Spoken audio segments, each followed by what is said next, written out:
If you not want to listen recap forward 1.30 minute part 1 recap, Leon Stark is Tony Stark's fraternal twin brother, famous for being a handsome but irresponsible billionaire playboy.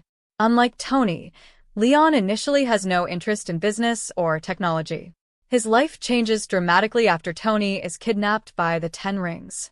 While rushing to help his brother, Leon is deliberately attacked and thrown from a cliff.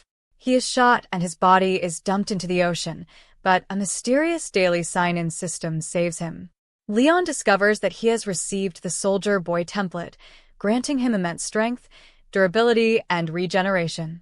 His system also provides powerful rewards, including super self-regeneration, an infinite desert eagle, and an adamantium skeleton. Using his new abilities and Tony's experimental jet Sliger, Leon travels to Afghanistan and attacks the Ten Rings compound. He rescues Tony and Dr. Ho In-sen, dramatically changing the original MCU timeline. Tony later decides to shut down Stark Industries' weapons division and begins developing the Iron Man armor. Leon eventually discovers that Obadiah Stane arranged the attacks against the Stark brothers. With evidence provided by Pepper, Obadiah's crimes are exposed and he dies. Leon is then forced to become Stark Industries' executive director while secretly preparing for the challenges ahead. Now we will start part 2. Total chapter is 26 to 50 in this part. Number 26. Official alibi. Afterward. Christine's bedroom. She was still lying on the bed, barely conscious, trembling as if in the middle of a Parkinson's episode. Leon, meanwhile, had already recovered completely. As he searched the floor for his clothes, he dialed Tony. "Bro, I can't wait any longer. Make sure you bring Rhodey." "All right." On the other end, Tony fully understood Leon's mood, but couldn't resist teasing him. "I actually think Shield Kid has a nice ring to it. Youthful. Approachable." Heh. Leon let out a dry laugh and hung up. It was fine if Tony called him that. But if villains, or worse, younger heroes, started using it too, what about his dignity? Just imagine the youngest Avenger, Spider-Man, waving at him. "Hey, Shield Kid. I'm your biggest fan, Spider-Man." Compared side by side, the image was almost too painful to endure. Leon felt goosebumps just thinking about it. "Hey, Christine. Wake up." Smack. Smack. Fully dressed, Leon walked to the bedside and lightly patted Christine's cheek. Leon, no, please, I can't take it anymore. I'm going to die." Half asleep, she clearly thought his cooldown had reset and hurriedly begged for mercy. "Not that."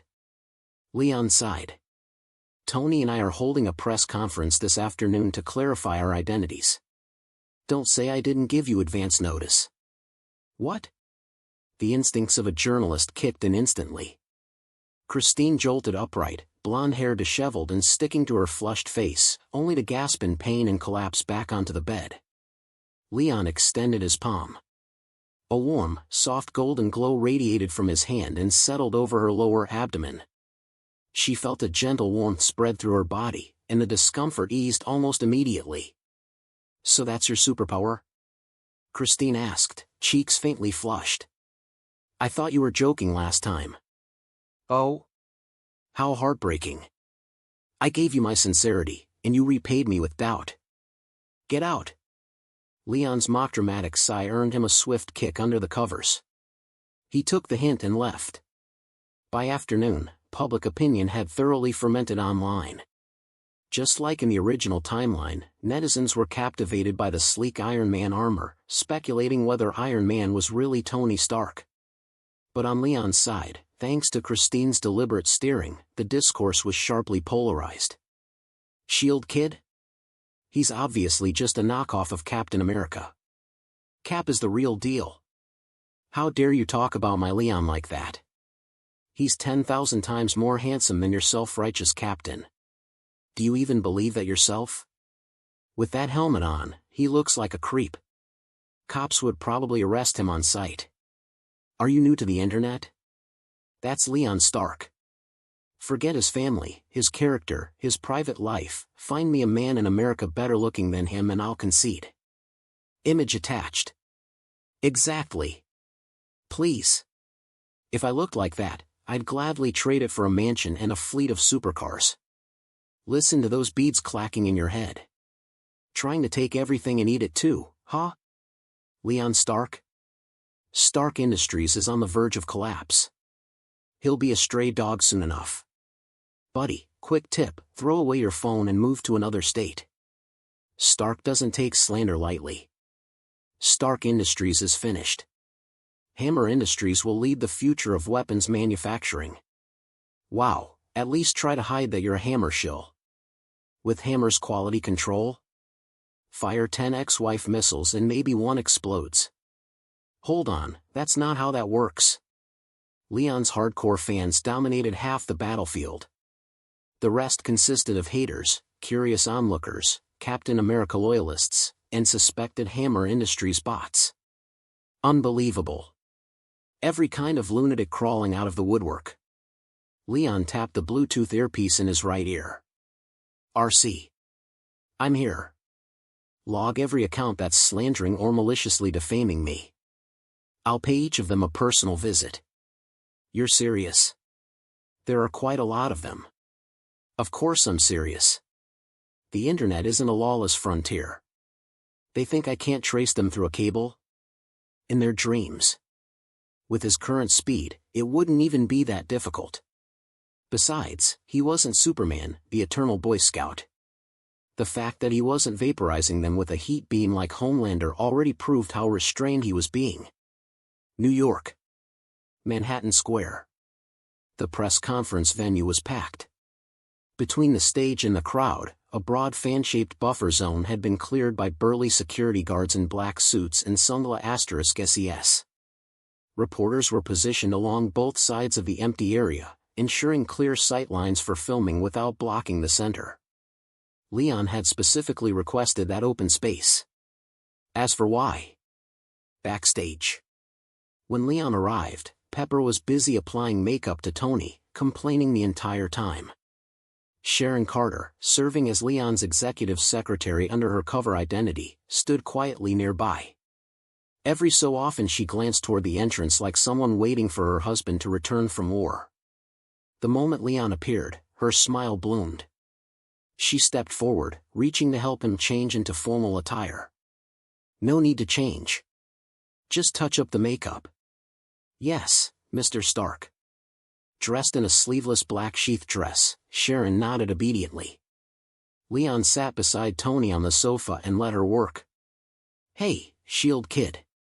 Tony lowered the newspaper in his hand and smirked. Oh, come on, Tony. Leon rolled his eyes. I guarantee that after today, that nickname becomes history.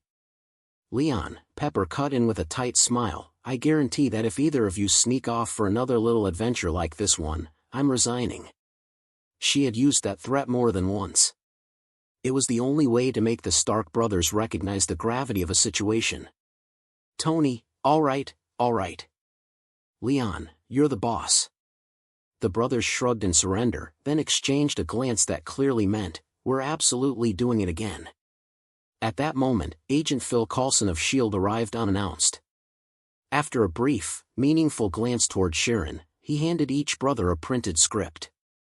Agent Coulson? What's this about? Coulson adjusted his tie. Director Fourier * signed me this. It concerns Gulmira. You were on a yacht at the time. We've prepared airtight customs records placing you on Avalon Island for the entire day, plus 50 witness statements. So this is an official alibi? Leon raised an eyebrow. Yes, Mr. Stark. Coulson nodded. S.H.I.E.L.D. has confirmed your vigilante identities. This is for your personal safety. Okay. Not bad. Tony's tone was neutral. Coulson let out a relieved breath, apparently ** summing that meant agreement. Number 27. I am Homelander. New York. Manhattan Square. On the stage. Colonel James Rhodes stood as the official representative of the U.S. military, explaining the truth behind the Gulmira incident and setting the stage for the real stars of the day. After a lengthy stretch of polished, ear-numbing government rhetoric, he finally reached the conclusion. We extend our deepest sympathies to the people of Gulmira. However, I can assure you that the United States government was not involved in the incident. As for the two superpowered individuals who eliminated the armed militants occupying the region, Iron Man and the so-called Shield Kid, their true identities remain unknown.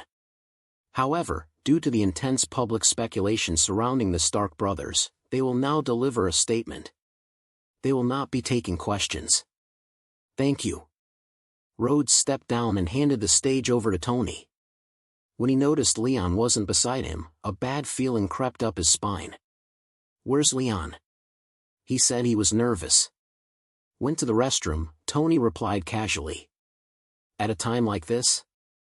Rhodey rubbed his temples. If Leon didn't show up soon, this would become an official disaster. Tony stepped up to the microphone. Testing, testing. Good, Rhodey didn't crush it. The crowd chuckled obligingly. Tony pulled out the statement Coulson had prepared. All right. It's been a while since I've addressed you all. I'm a little nervous, so I'll stick to the script this time. Yesterday, two armored individuals eliminated the warlord forces occupying the town of Gulmira. Some people say the one with the shield is my brother, Leon. Others say the very handsome one called Iron Man is me. Oh, come on. Look at me. Do I seem like the kind of guy who could pull off something that intense? If you woke up every morning like I do, with a different woman each day, you'd understand how physically impossible that would be. At that moment, a voice rang out from the press section. Mr. Stark. Christine Everhart. We only want to know whether you and Mr. Leon Stark are the superpowered individuals who saved Gulmira. Please answer directly, instead of dismissing the question with crude humor. The reporters around her stared in shock. Wasn't this a no-questions event? Is she suicidal? Christine ignored the looks and held Tony's gaze calmly. Tony's mouth twitched. Of course. The reporter challenging him just happened to be involved with his little brother. Well, as strange as it may sound, the official statement speaks for itself. As for suspicion, interrupting my statement is one thing. Implying that I'm a superhero without evidence is another. I didn't say you were a superhero, Christine corrected. You didn't? Great. Because that would be absurd.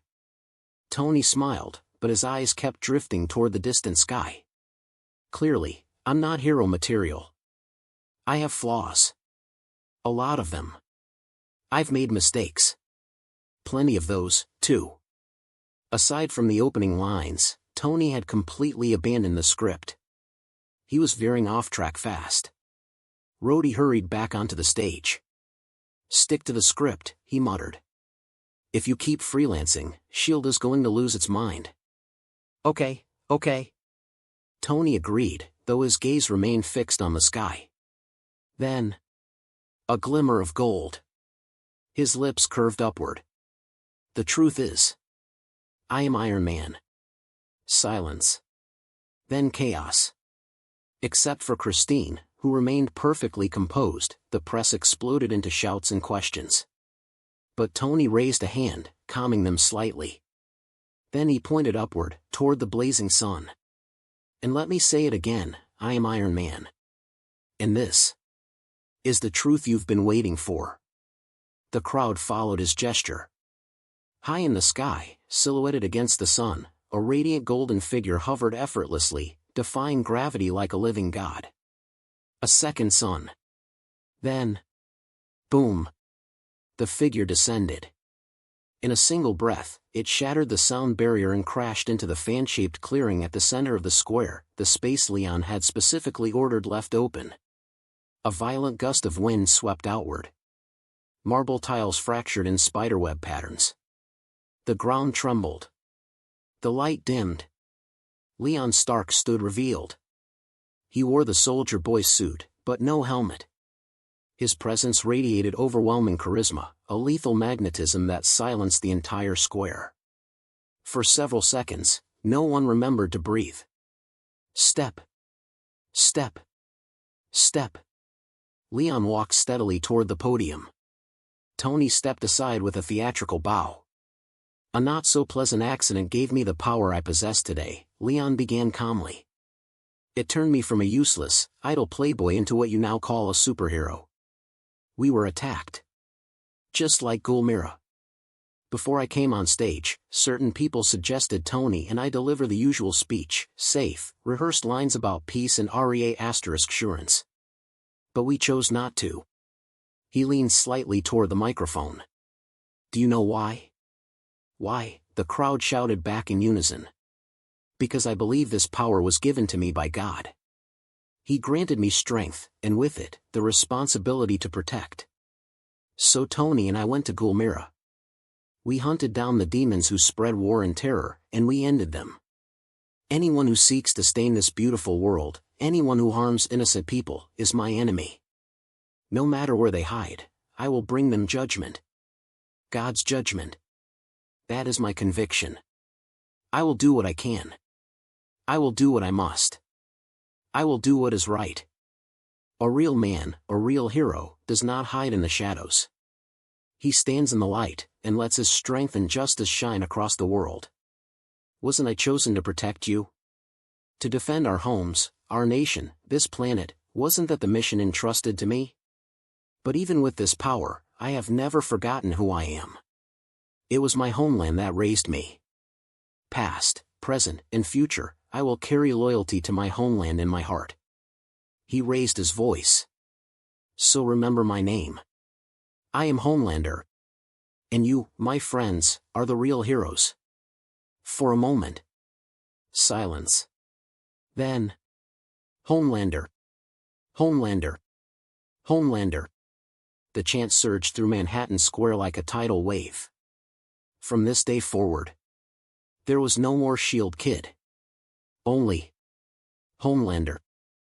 Number 28. The Offer. With Leon and Tony publicly revealing their identities as superheroes, the entire United States was shaken. Until now, the Stark brothers had been synonymous with billionaire playboys. The gap between that image and symbols of strength and justice was vast. No one had expected reality to become this surreal. By the time they finished dealing with the frenzied reporters and ecstatic fans and finally returned home, it was already late at night. JARVIS. Welcome home, sirs. The lights in the living room came on automatically at JARVIS's command. What they saw, however, made both brothers pause. RC, in partner mode, was sitting primly on the sofa. She wore a sleeveless, off-shoulder, backless gray sweater that barely covered her hips. Her posture was impeccable. On the floor beside her lay a bald, one-eyed black man, bound tightly in rope in an elaborate restraint pattern, sprawled in utter humiliation. Tony blinked. Who's that? That's RC's other mode, Tony, Leon said casually as he walked over. What? That's RC? Tony stared. A full-sized motorcycle turning into that? That violates at least 12 laws of physics. He could barely rationalize her combat mode as hollow structure mechanical reconfiguration. But this kind of Ma***s compression? Pure black tech. Tony, RC replied calmly, Cybertronians all possess transformation capabilities. Sure, Tony muttered. Alien shape-shifting robots. Why not? Totally normal. Then he pointed at himself. By the way, I do have a name. It's Tony. Not Leon's brother. If possible, I'd prefer you call me Tony. Understood, Leon's brother. Fantastic. Tony sighed. Call me whatever you want. He gestured toward the man on the floor. In this? Approximately 1 hour ago, JARVIS explained, this gentleman ** said the mansion's electronic security and entered the premises without authorization. As a precaution, I notified RC, who neutralized him. Leon's lips twitched upward. He could easily imagine what had happened. Nick Fury must have wanted to sneak in ahead of time, make a dramatic entrance, and assert dominance, only to walk straight into RC. Judging by the bruises on his face, she hadn't gone easy on him. "I see," Tony said dryly. "For a second I thought he was another alien." At that moment, the man on the floor groaned awake. "Motherf..." Before he could finish. Thud. RC delivered a swift kick, knocking Nick Fury unconscious again. Leon and Tony winced in sympathy. Half an hour later. Nick Fury stirred once more. This time, he carefully scanned his surroundings. He'd been untied. The terrifying robot woman was nowhere in sight. He muttered cautiously. "Motherf, what the hell was that metal thing?" "That metal thing," Leon said lazily from the sofa, golden light glinting faintly in his eyes, "is my beloved motorcycle, Director Fury." Tony, meanwhile, had donned the right gauntlet of his Mark III armor, palm repulsor aimed squarely at Fury. "Director Fury," Tony said coolly, "care to explain why you broke into our home?" Without a satisfactory answer, "You may not see tomorrow's sunrise." Nick Fury swallowed. "I'm the director of S.H.I.E.L.D. Who would dare kill me?" He glanced at Leon. He glanced at Tony's glowing repulsor.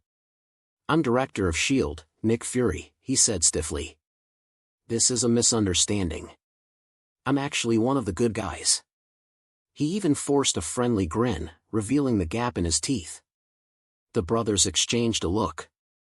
Then they both stepped forward, helping Fury up with exaggerated enthusiasm and patting his shoulders. "Director of S.H.I.E.L.D.? Why didn't you say so?" Leon laughed. "We thought you were some random burglar." "Yeah," Tony added. "Total misunderstanding." Fury smiled outwardly. Internally, motherf.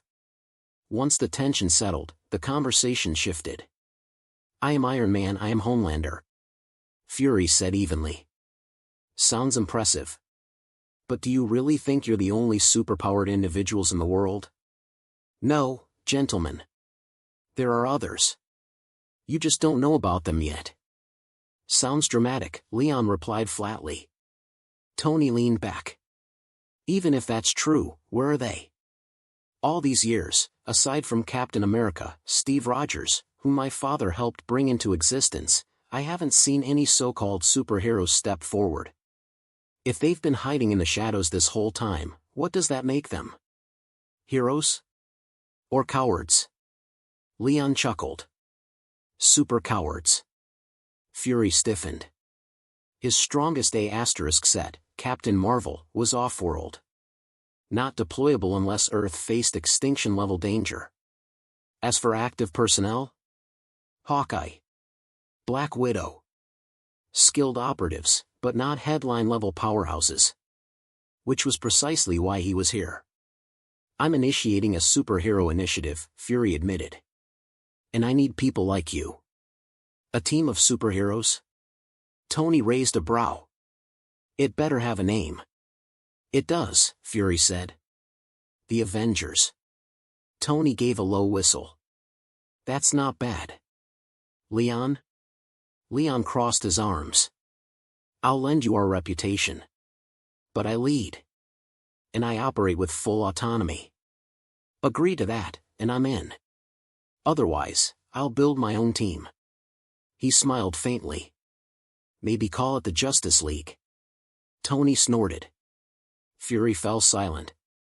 Tony Stark, genius engineer, billionaire, world CLA*S weapons designer. A strategic A*set. Leon Stark, supersonic flight. Invulnerability. Super strength. Unknown energy projection. In Fury's mind, Leon was comparable to the Hulk, perhaps even more stable. After a long pause, Fury extended his hand. "Deal." Leon clasped it. "Pleasure doing business." Tony crossed his arms. "No one asked for my opinion." Number 29.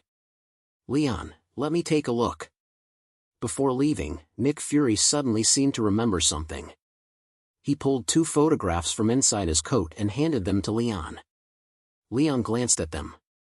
One was a photo of the Ma*Civ shield emblem displayed in the lobby of shield headquarters. The other was a high-resolution close-up of the shield Leon had held during his speech earlier that day. "Why?" Fury asked evenly. "Does your shield look exactly like the shield emblem?" "No," Leon corrected calmly.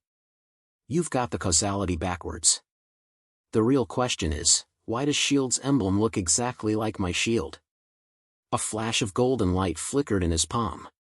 The 2 photographs instantly turned to ash. Fury's eye twitched. Fine. The question had been unnecessary anyway.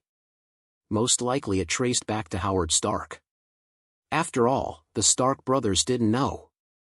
But Fury did. Howard Stark had been one of S.H.I.E.L.D.'s founders. Leaving a little something behind for his sons wouldn't be out of character. If Leon knew what Fury was thinking, he would probably laugh himself sick. The imagination on this man. Sometimes people really do argue on your behalf without you even trying. With that matter settled, Leon and Tony naturally became founding members of the Avengers. From this point forward, as long as they could assert superiority, whether through strength or sheer force of personality, they would hold decisive influence within the team. But in the short term, America seemed relatively quiet. With no major crises erupting, Leon drifted back into his indulgent lifestyle. Every so often, however, he would suit up as Homelander, stepping out to suppress crime and maintain his public approval ratings. To that end, he even launched a social media account, fully managed by RC, who now doubled as his ride and field camera woman. An abandoned apartment complex, currently serving as a meth production site. Outside, a heavily armed tactical unit had set up a perimeter. Inside, Leon walked in openly, RC beside him in partner mode. To avoid attracting unnecessary public attention, RC activated her built-in holographic projection system, disguising herself as an almost perfectly realistic human woman. Since she had asked Leon for aesthetic input, and Leon had never pretended otherwise about his tastes, he chose what pleased him most. RC's disguise bore an unmistakable resemblance to a certain iconic video game heroine: long dark hair, striking features, athletic build. Aside from her Cybertronian origin and slightly cooler temperament, the resemblance was uncanny. Intelligent. Beautiful. Steadfast. Brave. Almost every flattering word applicable to a woman could describe both. "Gentlemen," Leon called out as he stepped inside, "I have a strict policy against drugs." 2 men packaging crystal meth looked up. "Homelander. ×2. They panicked, scrambling for the pistols tucked into their waistbands. Leon raised his hand. 2 concentrated golden blasts erupted from his palm. Their upper bodies were obliterated instantly. He moved into the next room. The dealers inside had been ready. AK pattern rifles spat fire the moment he crossed the doorway. Bullets rained down. And bounced. Flattened rounds clattered to the ground in metallic chorus. In the drug trafficker's widening eyes, despair took hold. Times N. From the tactical unit's perspective outside, terrified screams echoed through the building. Every time a flash of gold illuminated a room, the screams diminished. Until silence. Unlike Starlight's concussive bursts, Leon's palm cannons were lethal and precise. No one inside survived. Phew. Leon wiped imaginary sweat from his brow. "Got it all?" he asked over his shoulder. "Yes." RC's holographic eyes projected the recorded footage outward. They reviewed the battle briefly. The overwhelming victory was satisfying. "Same as usual," Leon instructed. "Highlight the best shots. Split it into 2 versions. One all ages cut with heavy censorship. Post it immediately. The second, uncensored. 18+ access only. $30 per month. $198 per year. $9.98 for lifetime premium." "Understood, boss." RC crossed her arms and began editing Midair with virtual interfaces. Within seconds, both versions were uploaded. Thanks to the Homelander brand, and RC's clean, cinematic editing, approval was instantaneous. Each vlog, enhanced by Leon's natural golden aura and RC's production quality, felt like a high-budget Hollywood blockbuster. Combined with superhero celebrity status, Leon's channel rapidly said 100 million subscribers, and was still climbing. When Leon and RC exited the building, the tactical officers waiting outside approached with open admiration. Homelander. Ma'am. Thank you. Leon gave them a charismatic smile. I'm just doing what I should. You're the real heroes. He wrapped an arm casually around RC's waist. A sonic boom followed. They shot into the sky and vanished. Later that evening. Stark Tower. Leon stood before the floor-to-ceiling windows of his office, hands clasped behind his back, gazing down at the ant-like figures moving through the streets below. Behind him, Sharon Carter, acting as his executive secretary, stood quietly. Today she wore a fitted black dress with sheer stockings. She seemed hesitant, watching him in silence. Mr. Stark, she asked gently, is something troubling you? Troubling? Leon turned sharply. That's not something you need to concern yourself with. Have today's reports been handled? Why yes. They're finished. She smoothed her dress unconsciously, cheeks faintly flushed. That fast? Leon stepped closer, guiding her toward the desk. Let me take a look. Sharon faced the computer screen, leaning slightly forward as she operated the mouse with professional precision. Confidential Stark Industries files opened one by one across the monitor. And she began carefully briefing her famously hands-off boss on the day's corporate matters. Number 30.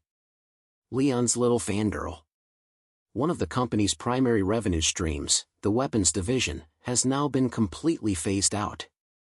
In its place, the clean energy sector is expanding at an astonishing rate. At this pace, the projected losses from shutting down weapons production will be fully offset within 6 months. Additionally, due to you and Mr. Stark publicly revealing your superhero identities, investor confidence in Stark Industries has rebounded dramatically. The shares you instructed me to release were bought out instantly upon listing. As of the previous close, they've increased in value by 666 times. All of this had been anticipated by Leon and Tony. Leon only half listened to Sharon's report, focusing instead on selectively reviewing the items he personally cared about. Until an intern from Seoul National University in South Korea?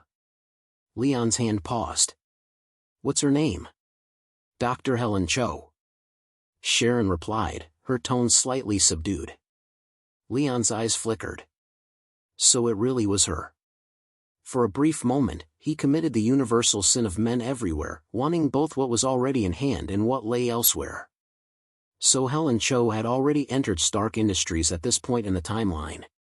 Afterward, Leon returned to the floor-to-ceiling window, hands clasped behind his back, wearing an expression so righteous it almost softened the naturally dangerous edge in his aura. Sharon. Ask Dr. Cho to come see me. Ah. Why yes, Mr. Stark. Sharon seemed momentarily dazed, but quickly composed herself and left the office. A few minutes later. Knock, knock, knock. Come in.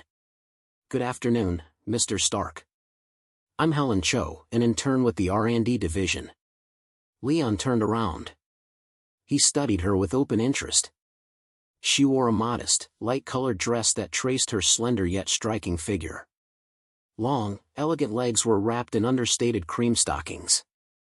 Though younger than in her appearance during Avengers: Age of Ultron, she already carried much of that poised, mature confidence, 7 parts refinement, 3 parts youth still awaiting time's polish.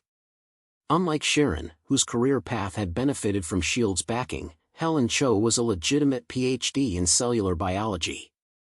Lacking powerful connections, however, she could only begin as an intern, despite her brilliance. At this stage, she hadn't yet formed her later professional rapport with Tony. She was, quite simply, underappreciated talent. I reviewed your doctoral thesis, Leon began.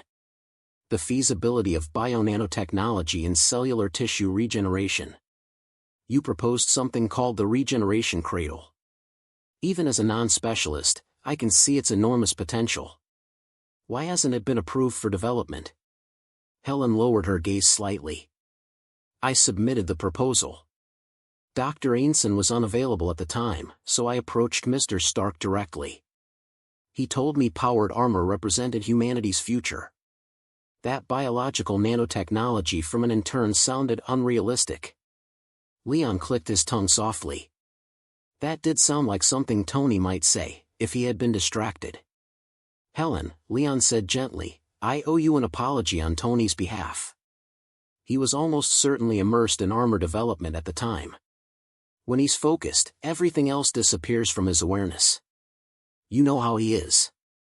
You're too kind, Mr. Stark, Helen said quickly, bowing her head. I understand. I can be the same way when I'm working. Perhaps that's a trait common to geniuses, Leon interjected lightly. Helen's face flushed almost instantly. Her composure faltered, her head dipped even lower. She really was still young. Brilliant, but unseasoned. A blank canvas. And Leon Stark, in both hardware and software, was operating at near maximum specs. At that moment, a familiar notification surfaced in his mind. Daily sign-in available. Proceed? System, what have you got for me today? Open it. Sign-in complete. Congratulations, host. You have obtained Regeneration Cradle. Regeneration Cradle, a pinnacle fusion of bio-nanotechnology and 3D bioprinting. Provided compatible and sufficient materials are supplied, it can print any biological tissue, or even non-biological structures. Description: creation owes you no explanation. Finally. Leon nearly felt emotional. It had been an entire month since he and Tony publicly declared themselves as Iron Man and Homelander. Perhaps the beginner protection period had expired. Perhaps his luck had plummeted from legendary to disastrous. Because for 30 straight days, his rewards had been absurd. Endless instant noodles. Endless milk tea. Endless sunflower seeds. Endless balloons. Endless stockings. He was already absurdly wealthy. What was he supposed to do with infinite consumer goods? In a post-apocalyptic wasteland, such resources might elevate someone to near godhood. But here? With his A** sets, he could buy enough stockings to wrap the planet several hundred times over. 800 lifetimes wouldn't exhaust his supply. Still, among the month's Infinite Series rewards, there had been a few curiosities. Items that didn't meaningfully increase his power, but weren't entirely useless either. Super Deadpool Suit. Description: a standard Deadpool-style suit with infinite self-restoration capability. Note: the suit regenerates like Deadpool himself. Carbonadium alloy dual blades. Forged from carbonadium. Comparable in hardness to vibranium, with a toxic effect specifically targeting regenerative abilities. By suppressing healing factors, it weakens regenerative mutants. Note: when you think of dual wielding, who comes to mind? Ultra-elastic fiber undergarment. Ultra-thin. Extreme cushioning. Rapid rebound. Adapts perfectly to any body type. Quality: indestructible. Note: protection where it matters most. Leon suppressed a smile. The Regeneration Cradle. Now that was something worthy of Helen Cho. And perhaps of reshaping the future. Number 31. I am Deadpool. Among the various rewards Leon had received over the past month, the one he appreciated most was the ultra-elastic fiber undergarment he had signed in after encountering Dr. Bruce Banner. Indestructible. That single attribute alone qualified it as divine tier equipment in Leon's mind. Add to that its flawless structural protection, and it became nothing short of legendary. At present, the toughest thing on Leon's body was that pair of shorts. Now that he had finally drawn something worthwhile, and with the regeneration cradle in hand ahead of schedule, Leon immediately began formulating a comprehensive enhancement plan for himself. Unfortunately, in contemplating its potential, he made the same mistake Tony often did. He inadvertently left Dr. Helen Cho standing there while he drifted into deep thought. Helen, however, didn't seem offended. If anything, she looked quietly pleased. She stole a glance at him, lowered her head, peeked again. After several attempts and no reaction from Leon, she gradually grew bolder. Until Sharon Carter entered the office. Today, her stockings had changed from black to a natural shade. Helen let out a tiny *** said sound and quickly lowered her head again. This time, Leon noticed. Interesting. He smiled faintly. Sharon, Leon said, gesturing her over. I'm establishing an independent division dedicated to 3D bioprinting research. Dr. Cho will head it. Coordinate staffing and transfer resources immediately. Yes, Mr. Stark. Sharon left promptly to make arrangements. Leon had no intention of publicly revealing that he already possessed a completed regeneration cradle. Aside from emergency use for himself or someone close to him, it would remain hidden. After all, the technology was still Helen's research focus. If he suddenly unveiled a finished version, questions about its origin would be unavoidable. This was her life's work. She deserved to complete it herself. Of course. If the researcher had been someone less brilliant, or less compelling, his approach might have differed. Mr. Stark, thank you for believing in me, Helen said earnestly. I'll devote everything I have to completing the regeneration cradle. I won't disappoint you. I know you won't. Leon stepped closer, placing a ***-suring hand on her shoulder.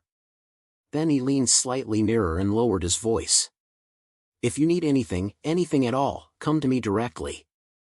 Don't underestimate yourself, Helen. In my eyes, you're every bit Tony's equal. You have that kind of value. You deserve recognition. Helen's face flushed bright red. I'm not that amazing. Well, she stammered nervously, today happens to be my birthday, and I was wondering if you might. She froze. Ah. That's not what I meant. I meant, I'm your fan.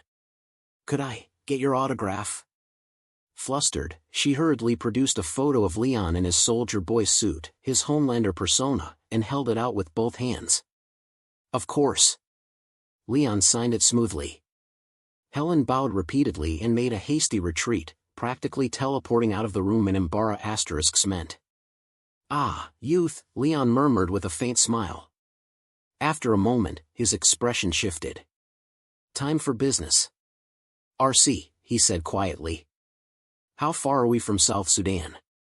Approximately 12,000 kilometers, RC's composed voice replied through his earpiece. Leon calculated briefly. At his current speed, round trip, roughly 2.5 hours. Plenty of time. Africa, South Sudan, abandoned river port. What had once been a **civ inland river channel had dried into a vast expanse of cracked mud and rusted wreckage. Beached cruise ships lay corroding in the heat. Now it served as the headquarters of Ulysses Clow, black market vibranium smuggler. Vibranium was rare and difficult to acquire, so Clow diversified, arms trafficking, contraband, anything profitable. Today, however, he had a visitor. A buyer demanding all of his vibranium. For free. Music thundered across the empty dock. A figure in a red and black combat suit strode forward, twin blades strapped across his back. Leon. Wearing the Super Deadpool suit. Carbonadium alloy twin swords gleamed over his shoulders. $0? Klaus sneered. You didn't think to ask around what happens to people who try to rob me?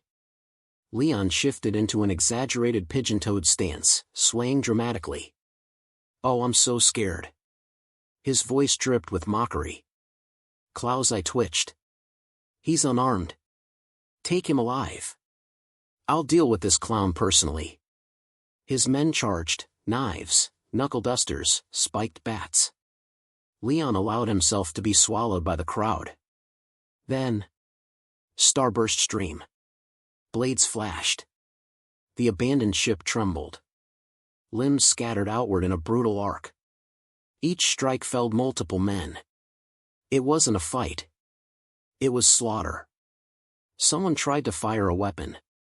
Leon cleaved both rifle and wielder in half. Within moments, dozens lay dead. Clow paled. Shit. He's enhanced. Shoot him. He grabbed an AR-15 and opened fire. Leon advanced calmly, deflecting bullets with twin blades. Metal rang. At first, Clow thought Leon was blocking every shot. Then he noticed the suit tearing. Repairing. Tearing again. Bullets were hitting. They simply didn't matter. What are you? Clow shouted. Leon tilted his masked head. I am Deadpool. He stopped directly in front of Clow. The remaining men either lay in pieces, or were pretending to be corpses. Leon rested a blade against Clow's throat. Vibranium. Clow swallowed hard. Take it. Take it all. Number 32. Stockpile guns, and your neighbor becomes the warehouse. Inside the abandoned cruise ship, in what appeared to be an unremarkable toxic waste storage bay, under the watchful gaze of Deadpool Leon, Ulysses Clow reluctantly pulled a concealed switch. Barrels labeled as hazardous waste descended like an elevator platform.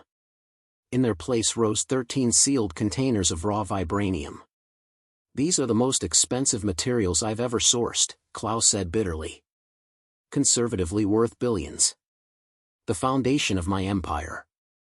And now they're yours, Mr. Deadpool. Not bad, not bad. Each container held 5 kilograms. 13 in total. 65 kilograms of vibranium. It wasn't an enormous amount, but more than enough for Leon's purposes. 65 kilograms might sound heavy, roughly the guess of a slim adult, but vibranium is a lightweight metal, with a density roughly a third that of steel. Compressed into a solid cube, that much vibranium would measure less than 30 centimeters per side.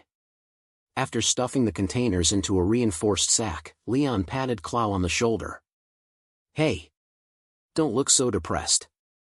I only took your vibranium, not your life. As long as you're alive, there'll be more billions. More vibranium. I believe in you, Clow.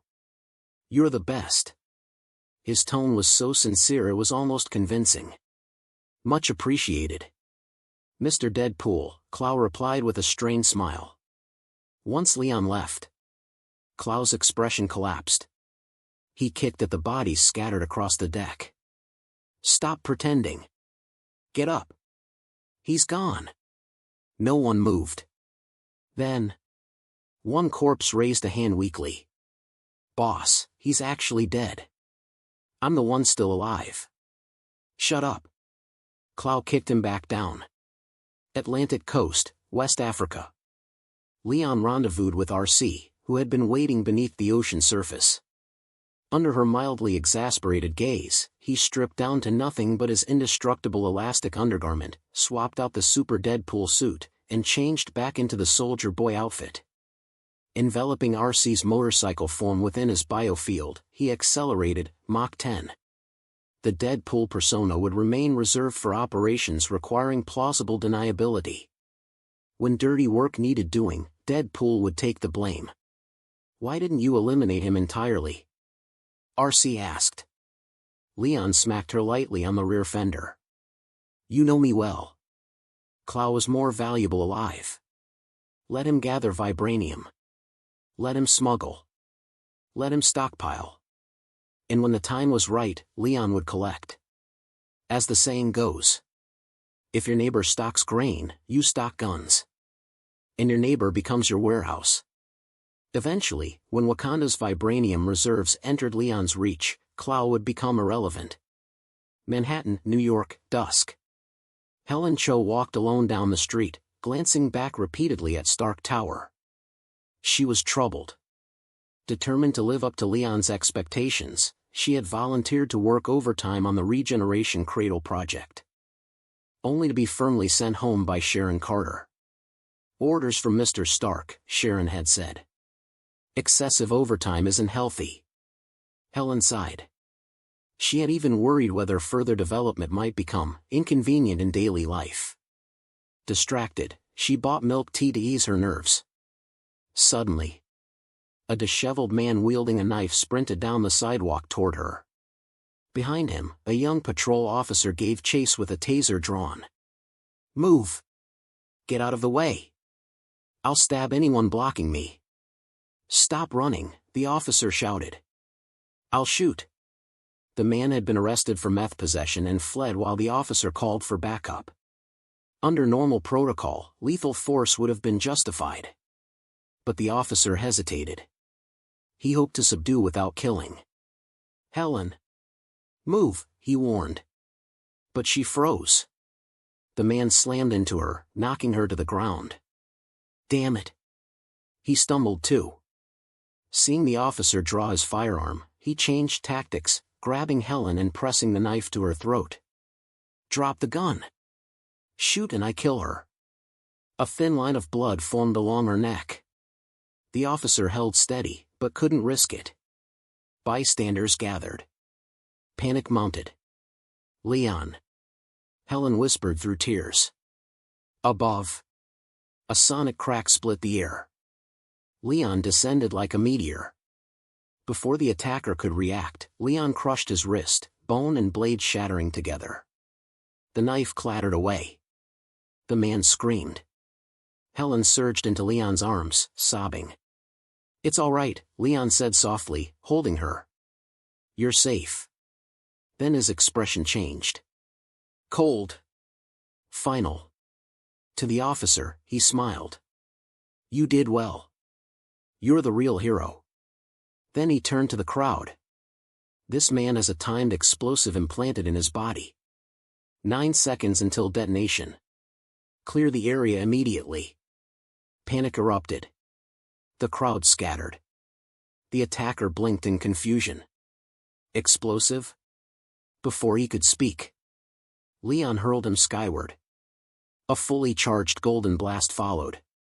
The man disintegrated midair. A rain of blood fell. But Leon was already gone. Holding Helen. Ascending into the evening sky. Number 33. Ultron, please pay the licensing fee, thank you. Manhattan, Upper East Side, outside Helen Cho's apartment. Leon gently set Helen down at her door. She unlocked it, then turned back nervously. "I'm sorry, Mr. Stark. I got blood on your suit." "It doesn't matter, Helen. There's one thing you must understand, nothing is more important to me than your safety." Leon smiled warmly and turned as if to take off again. But Helen suddenly gathered her courage. "Would you like to come in for a moment? I could wash your uniform before you leave." Leon paused. Helen stood there, fingers trembling lightly on the doorknob, lips pale, eyes soft and vulnerable. He couldn't refuse. 3 hours later, Leon pressed a gentle kiss to Helen's forehead. She had fallen asleep from exhaustion. Carefully, he carried her to the regeneration cradle and activated it to repair the shallow cut on her neck. Unfortunately, he made a minor mistake. Having never used the cradle before, and with the system having provided a vial of compatible biological medium, Leon A** summed it would simply repair the injury he intended. What he didn't realize: the factory default setting restored all biological tissue damage. All. The cradle flawlessly repaired the cut on her neck, and every other minor form of tissue damage as well. RC later questioned whether Leon had done that intentionally. Leon swore he hadn't. He simply underestimated how comprehensive the system was. Well, what was done. Next time, he'd be more mindful. The next morning, Leon woke in Helen's pink bedroom. She had already left for work. Whether she had enjoyed her birthday night, he could only guess. A familiar prompt appeared. Daily sign-in available. Proceed? System, I swear. Sign in complete. Congratulations. You have obtained Tsunade's necklace. Leon froze. You've got to be kidding me. Tsunade's necklace. A cursed heirloom from another universe, infamous for bringing misfortune to its wearers. System, if you want me dead, just say so. Without touching it directly, Leon summoned it into midair, and immediately incinerated it with a palm blast. Better safe than sorry. Malibu Mansion, sub-level workshop. Leon handed everything to RC. The vibranium. The regeneration cradle. And the lengthy instruction manual. He knew his limits. RC absorbed the data at quantum speed processing levels. Incredible, she murmured. This metal, vibranium, its atomic structure allows perfect compatibility with biological cells. It can integrate at a molecular level. Exactly, Leon replied. Why else would I go through all that trouble? RC's optics flickered. You intend to integrate vibranium into your own physiology? That's impossible. The regeneration cradle prints tissue from base biological matrices. It doesn't disassemble living cells, in your tissue density alone. Leon interrupted her. His palm opened. The skin, muscle, and fascia receded like liquid, peeling back layer by layer, until only a gleaming adamantium skeletal hand remained. RC froze. Leon's super self-regeneration had evolved. Though rarely triggered due to his natural durability, over time he had refined control over his cellular structure. He could now consciously disassemble and reassemble his own cells. Not to extreme shape-shifting precision, but enough. Enough to execute his plan. He intended to integrate all 65 kilograms of vibranium into his body, creating a vibranium-infused physiology rivaling, perhaps exceeding, Vision's synthetic form. How is that even possible?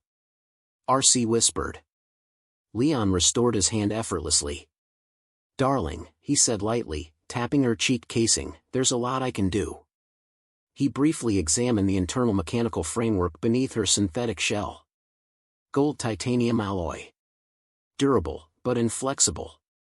Perhaps, once he mastered vibranium integration fully, he could upgrade her entirely. And when that day came, he smiled faintly. The possibilities were limitless. Number 34. The vibranium body. Are you ready?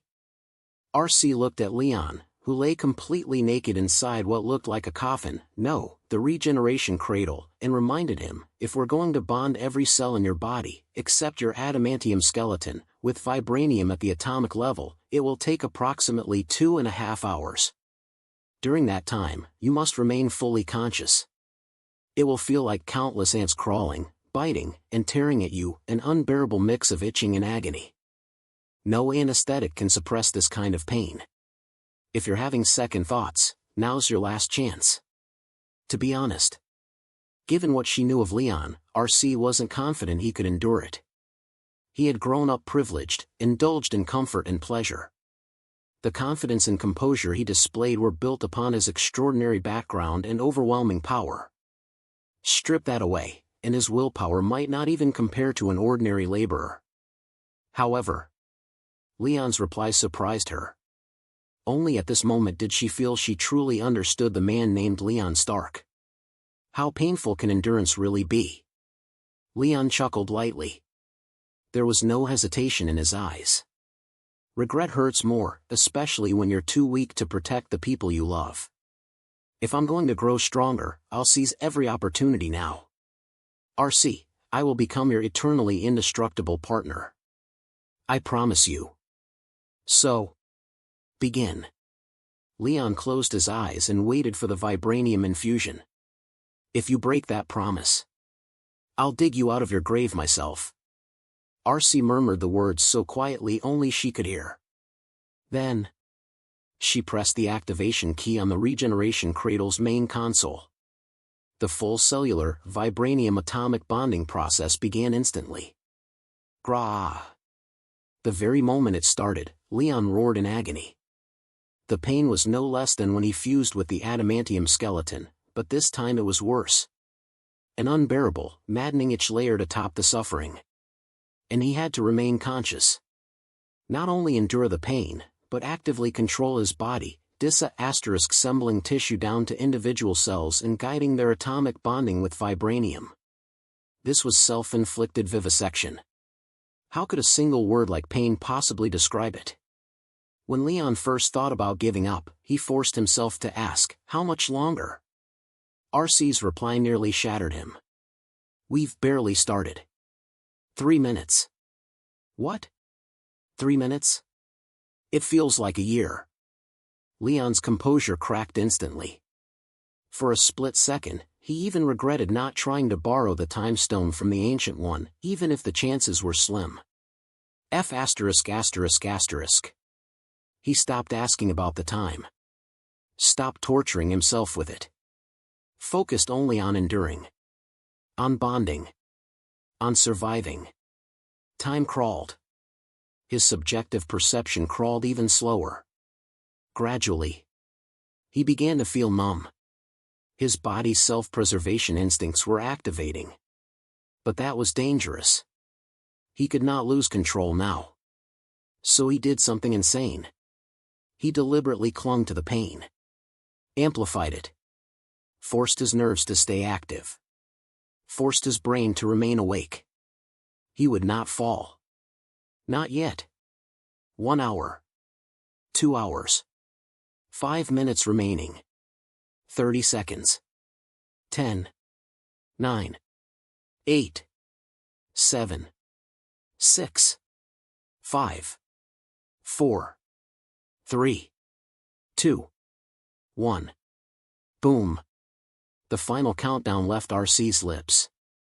The taut string Leon had held together by sheer willpower snapped. He fell into a deep, dreamless unconsciousness. This kind of mental trauma could not be healed by super self-regeneration. Only time could mend it. However, a familiar system notification chimed. Even in unconsciousness, Leon's lips curved faintly upward. Notification: through your own effort, you have acquired vibranium physiology. This ability has been certified by the system and is fully compatible with super self-regeneration and adamantium skeleton. Vibranium physiology: your body has been comprehensively enhanced by vibranium. Strength and durability are significantly increased. You gain kinetic energy absorption and energy deflection capabilities. Description: the human body has limits. So you've decided to transcend humanity altogether? Note: vibranium physiology is treated as an innate constitution. The stronger you become, the stronger it becomes. No upper limit. Note: super self-regeneration functions normally with vibranium physiology. Host: Leon Stark. Abilities: Soldier Boy Template. Super self-regeneration. Adamantium skeleton. Starlight Template. Biofield. Vibranium physiology. Items: Soldier Boy suit. Infinite Desert Eagle, quality: indestructible, RC. Regeneration Cradle. Ultra-elastic fiber undergarment, quality: indestructible, super Deadpool suit. Carbonadium alloy dual blades. Endless instant noodles. Endless milk tea. Endless sunflower seeds. Endless balloons. Endless stockings. Time Pa said, who knew how long? When Leon finally awakened. In the hallway outside his private workshop, RC, currently in partner mode, using holographic projection to mimic Tifa Lockhart, was blocking the entrance while arguing with a visibly anxious Tony and Pepper. I'll say this one last time, RC, move. Tony, clad in the Mark IV armor, had begun charging his palm repulsor. I've already explained, Leon's brother, RC replied calmly. Leon is resting. He cannot be disturbed. That was only half the truth. The real reason was that Leon's regeneration cradle was still sitting out in the open. He had lost consciousness before he could store it back into the system storage space.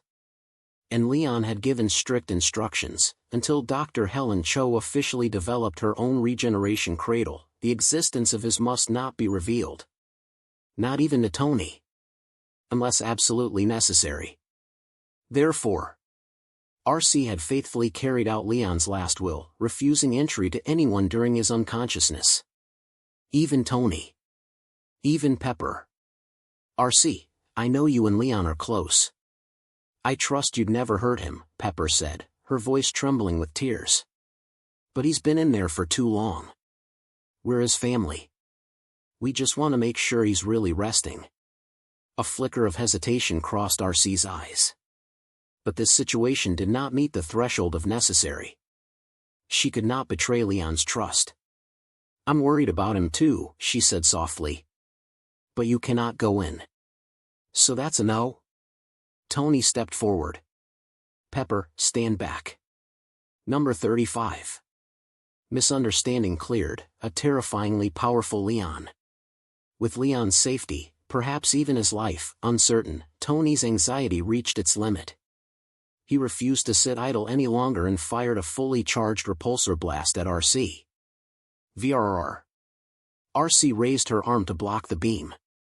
Through the holographic projection masking her form, the glow of overheated metal could be seen, her real arm reddening beneath the impact. After deflecting several consecutive repulsor blasts, even RC's gold titanium alloy **cis began showing signs of stress and partial melting. Though she had no intention of harming Tony, she needed to preserve her operational capacity. She shifted to offense, engaging Tony, encased in the Mark IV armor, in brutal close-quarters combat. In an instant, despite being fourth-generation tech, Tony found himself completely suppressed. As a veteran Cybertronian and one of the most agile warriors among the Autobots, RC vastly outclassed set him in mobility and hand-to-hand combat technique. Tony couldn't land a single clean hit. Within the narrow, artificially excavated corridor, RC held the line like an impenetrable gatekeeper. The clang of metal striking metal echoed non-stop. Under RC's iron fists and rapid combination kicks, dents formed across the Mark IV's plating. Tony could even feel the warped armor pressing into his chest. She wasn't going all out. Otherwise, he would have already lost. With the armor's defensive systems and JARVIS's real-time combat prediction ** assisting him, Tony barely managed to stay upright. Shit. Since when are you this good in melee combat? Tony couldn't help complaining. He'd always **summed RC was a GLA**S cannon, long-range support. Clearly, he'd been wrong. If he ever got the chance, he'd love to take her apart and see how she was built. Though Leon would probably kill him for it. There's plenty you don't know, Leon's brother, RC replied proudly. Is that so? Hidden beneath his helmet, Tony raised a brow. Did Leon ever tell you this, flexibility is key? What? RC faltered for half a second. That's right, now, Pepper. Taking advantage of the moment, Tony grabbed RC and executed a full force over-the-shoulder throw, locking her down in a tight hold. Pepper seized the opening and slipped past them into Leon's private workshop. After all, defeating RC wasn't their goal. Confirming Leon's safety was. You can't. RC struggled desperately to break free and reach the door. Too late. The next second. Ah! Pepper's scream echoed from inside. Tony and RC exchanged a glance. Ceasefire. They rushed in together. Inside, Pepper stood frozen. One hand covered her mouth, the other her eyes, though her fingers were suspiciously wide apart. Leon, now fully awake, had just stored the regeneration cradle back into the system's storage space, but he was still completely naked. Holy shit! Tony stared like he'd seen a ghost. What did you do while you were gone? Replace protein powder with rocket fuel. Huh? Leon blinked, still groggy. RC walked over and, with visible exasperation, used one arm to shield his dignity while projecting a holographic reflection of his current physique before him. The result? A body like a living Greek statue. Anyone with eyes could tell. This was beyond peak human. If before he was lean in clothes, toned underneath, now, clothed or not, there was no concealing the godlike symmetry and explosive musculature. Power without bulk. Perfection without exaggeration. He had, at minimum, 9/10 of a cinematic Superman's physical presence. After Tony, Pepper, and RC finished explaining, Leon finally learned how long he'd been asleep. 2.5 months. Tony joked that Leon had probably broken a Guinness World Record. Pepper, on the other hand, was upset he hadn't warned them beforehand. They'd nearly escalated things with RC, who had loyally guarded him the entire time. Leon's explanation? He'd grown stronger. Through sleep. He even gave it a dramatic name, Leon's slumber. After seeing Tony and Pepper off, Leon immediately began testing his gains. Defense was harder to measure. But strength? The reinforced blast door he once could barely dent, now he punched straight through it with ease. Speed? He and RC conducted offshore tests. At full power, Leon had already exceeded Mach 20, and that was while battling increasingly violent atmospheric drag. In space? He'd be even faster. In short, Leon felt terrifyingly powerful. But after a brief swell of pride, he steadied himself. With this strength alone, could he defeat Odin? The Ancient One? Thanos? No.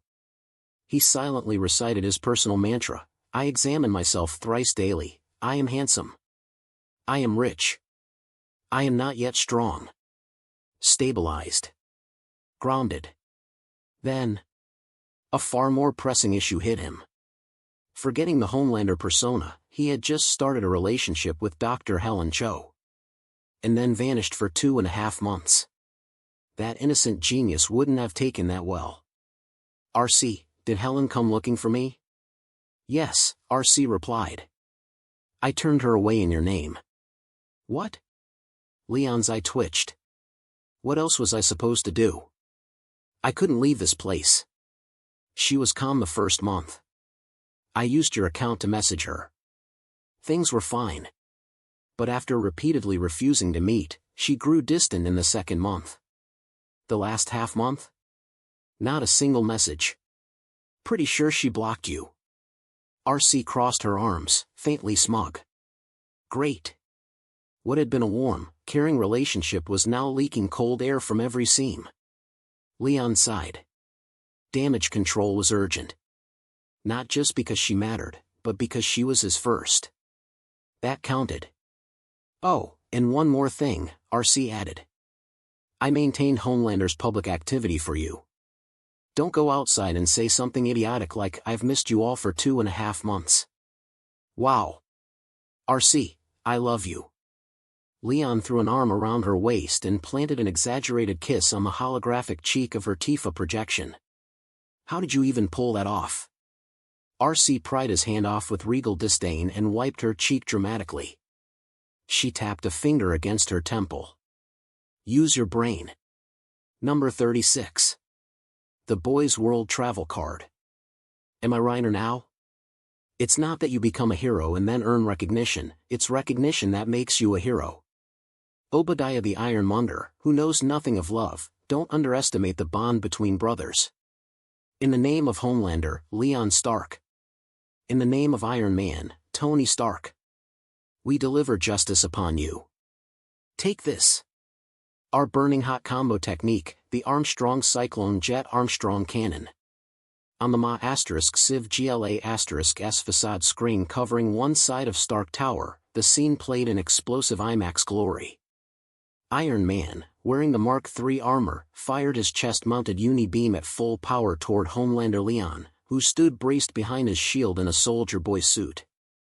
The beam struck the shield, and was mysteriously absorbed.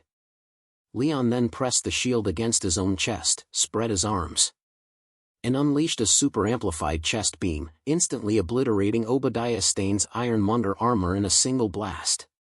Bathed in sunset light, the Stark brothers stood back to back. A dramatic voiceover boomed, the Stark brothers, resurrection of a miracle. Cut. On a darkened screen, bold golden lettering appeared, Homelander, Man of Steel. Starring Homelander in his first live-action superhero origin film, Homelander, Man of Steel. Now showing worldwide in 3D, 4D, IMAX, Blu-ray, Red Ray, Green Ray, any ray. What the hell? I don't remember filming this. Standing on a street near Stark Tower, Leon stared up at the promotional footage for a movie he had absolutely never participated in. RC had used her AI-generated virtual imaging tech to fabricate an entire Hollywood-scale superhero origin film out of thin air. That was terrifyingly impressive. But who came up with that absurd storyline? Leon would respectfully nominate them for Most Unhinged Screenwriter Alive. More importantly, would anyone actually watch this? Hey! Homelander. Can we get a picture with you? Leon blinked out of his daze as two American high school boys, one black, one white, clearly best friends, ran up excitedly with backpacks slung over their shoulders. Of course, gentlemen. Leon flashed his signature radiant smile and gestured them over. They nearly vibrated with excitement, flanking him on both sides and snapping rapid-fire selfies. Afterward, they each pulled out limited edition Homelander Leon collectible cards from their backpacks and asked for autographs. Leon reached to accept. Then caught sight of a familiar yet distant figure walking briskly past, clearly trying to avoid him. Oh, sorry, guys. Duty calls. He tapped his Bluetooth earpiece and vanished instantly. The boys looked disappointed, but ecstatic nonetheless. Homelander was even more handsome in person. Approachable. Friendly. Like the cool older brother next door. They had just upgraded from fans to lifelong loyalists. And if that was the reaction from straight teenage boys, the girls were far beyond saving. Elsewhere. Helen. Hey, Helen. Let me explain. Leon flashed in front of Dr. Helen Cho, blocking her path. Who are you? I don't know you. Her expression was cool, composed, every inch the elegant Ice Queen scientist, as she attempted to step around him. I see. Leon murmured softly, and did not stop her. She walked past him. A few steps later. Her composed mask cracked. Disappointment flickered in her eyes. Not even going to try to stop me? Eek! A startled cry escaped her lips. Leon had swept her up from behind and shot straight into the sky. 3 hours later. Remember me now? Ugh, don't ask. At an altitude of 2,500 meters, atop a cloud faintly tinted red by the sunset, Leon hovered effortlessly using his biofield, holding a thoroughly exhausted Helen Cho in what might as well have been a throne in the sky. Where were you for 2.5 months? She asked, tracing circles on his chest. I knew the one messaging me wasn't you. How? Woman's intuition. She winked playfully. Helen. Can we negotiate something? Go on. I actually liked that cold expression you had earlier, the one where you tried to reject me but couldn't. Could you bring that back? Get lost. Yes, exactly that look. Half angry, half helpless. I love it. You! Helen clutched her chest in exasperation. And the more she reacted, the more satisfied Leon looked. After that, they talked lazily, filling in 2.5 months of absence in one long stretch. Then suddenly, Leon. He blinked. It was the first time she'd called him by name without any honorific. I don't care how many foxes you keep outside, she declared boldly. As long as there's still a place for me in your heart, you're my man. And she initiated round 2. Leon? What could he say? He didn't move. Another month, Pa said. During that time, the daily sign-in system hadn't produced anything noteworthy. Leon was almost used to it. Which was, frankly, terrifying. Until today. After spending an entire day indoors with Helen, the system finally decided to intervene. Prompt, would you like to complete today's sign-in? Too tired. End it all. Leon's mind was in post-enlightenment tranquility. Ding. Sign-in complete. Congratulations, host, for obtaining the Boys World Travel Card. The Boys World Travel Card, upon use, you may travel to the world of the boys. You will receive a randomly generated identity or directly replace an existing character in the storyline. Quality, single-use consumable. Description: in the Marvel Universe, you develop cautiously. In the Boys Universe, you strike with iron fists. Leon stared at the notification. Well, now this is interesting. Number 37. First world jump in Leon, system, what the hell? The Boys World Travel Card? What kind of trash reward is that? Leon instinctively sneered, then froze. Holy shit. Homelander, Daddy's coming for you. What? You have a child? The commotion jolted Helen awake. Rubbing her sleepy eyes, she caught only one phrase, Daddy's coming. Her drowsiness vanished instantly. There's no child, Leon replied smoothly. I just dreamed that we had one. Named John. He wisely did not say Homelander. Our child? Helen's face turned scarlet. She had only just turned 20. Bold in love, yes, but motherhood had never crossed her mind. What if Leon actually wanted kids? She'd heard childbirth was excruciating. Leon, He silenced her gently with a kiss. Helen. It was just a dream. I've told you before, your safety matters more to me than anything. She melted against his chest and soon drifted back to sleep. The next day, after explaining to Helen that he would be away for a while, Leon headed to Stark Tower to give Tony and Pepper the same speech. So now you don't even stay home? Tony teased. Next time, are you leaving Earth entirely? When you come back, should I say, this marriage is over, don't bother coming back, there's no place for you in this house? Get out of here. If I'm not around, this family falls apart. Leon said it jokingly. But he meant it. He would never accept a future where Tony wasn't alive. A world without Tony Stark had no value. So, you don't want Pepper to become a widow, right, big brother? The thought lingered quietly. Leon bumped fists with Tony. I've got real business this time. Long trip. I'll bring back some local specialties. You'll love them. He sounded confident. Because no man could resist superpowers. If he brought back samples of Compound V and let Tony and Bruce Banner study it, with their combined genius, a perfected, side-effect-free version was practically guaranteed. Pepper. Helen. Everyone he cared about. A superhuman starter pack each. Perfect. Pepper, don't miss me too much. Who'd miss you, you little menace? Pepper said it lightly, but her hand lingered around his. She had a bad feeling. Leon kissed her cheek reassuringly. You know how strong I am now. There's no one in that place who can hurt me. Finally, he turned to Sharon Carter, who had obediently adopted black stockings and pencil skirts as her executive uniform. Kate. Keep working hard. I'll be auditing when I return.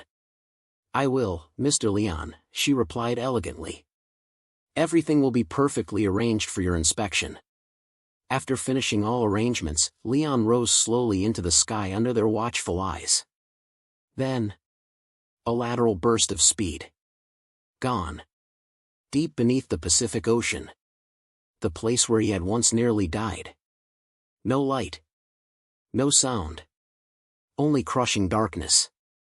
Leon stood calmly under immense pressure, unaffected by the deep-sea environment. He removed the Boys World Travel Card from his system storage space. Crushed it. Activated. Notification: the Boys World Travel Card has been used. Physical transfer will commence in 10 seconds. Please prepare yourself mentally. Prepare mentally? For what? He didn't understand. Until the countdown ended. Bam. It felt like someone had smashed him in the back of the head with a cosmic sledgehammer. Even with his terrifying durability, Leon was knocked unconscious instantly. Possibly the greatest physical damage he had taken since acquiring the system. If that even counted as physical. A flash of white light engulfed him. Notification: you will enter the boy's universe as Soldier Boy. Synchronizing temporal anchor. System: what the hell? The Boys Universe Overview. The Boys is essentially a hyper-violent, R-rated deconstruction of superhero mythology, drawing heavily from Marvel and DC archetypes.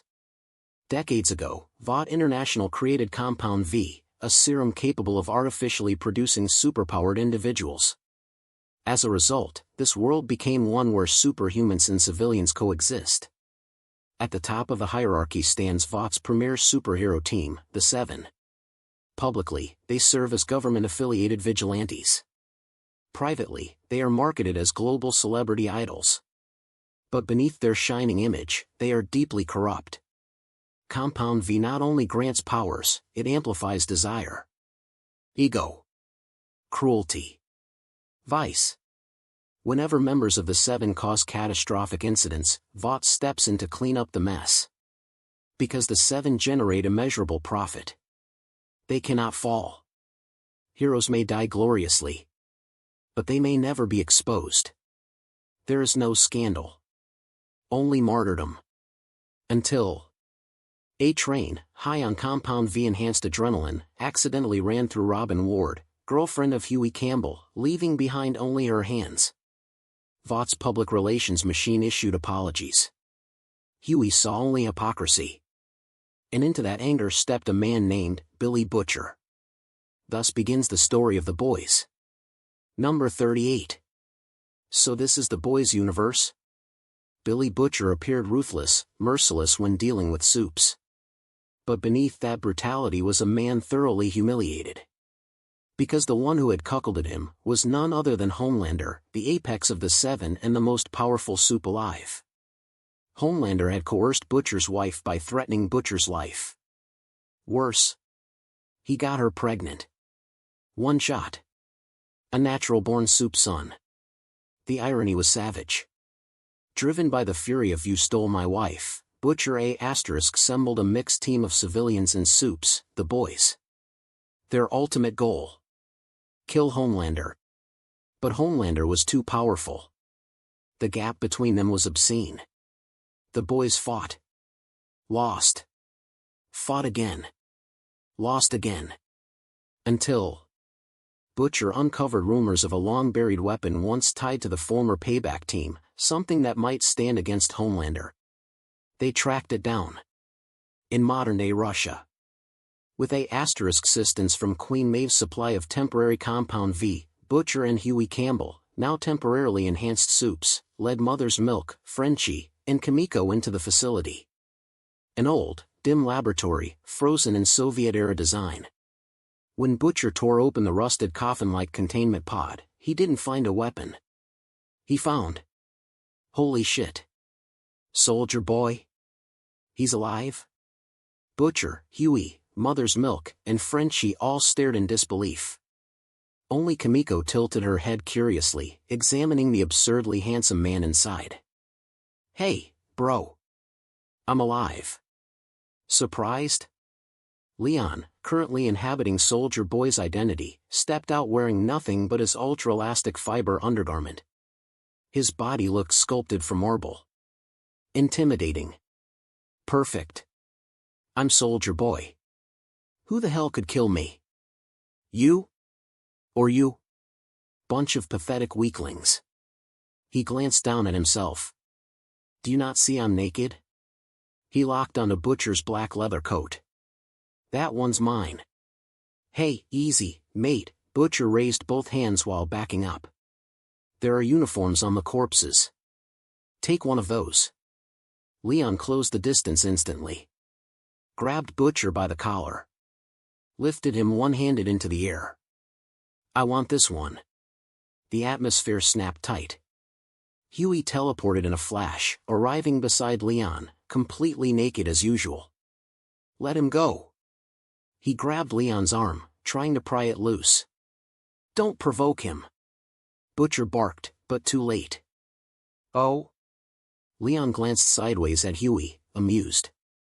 You've got teleportation and instead of running, you blink right next to me? His grip didn't budge. The strength gap was obvious. Brave, Leon said calmly. But I wasn't talking to you. Bam. He kicked. The impact nearly punched through Huey's abdomen. Huey flew backward like artillery, smashed through a wall. Silence. Huey! Mother's Milk, Frenchie, and Butcher shouted simultaneously. Gunfire erupted. Tat tat tat. Bullets hammered Leon's back. At the same time, Butcher unleashed twin orange-red heat vision beams at point-blank range, aided by Temp V.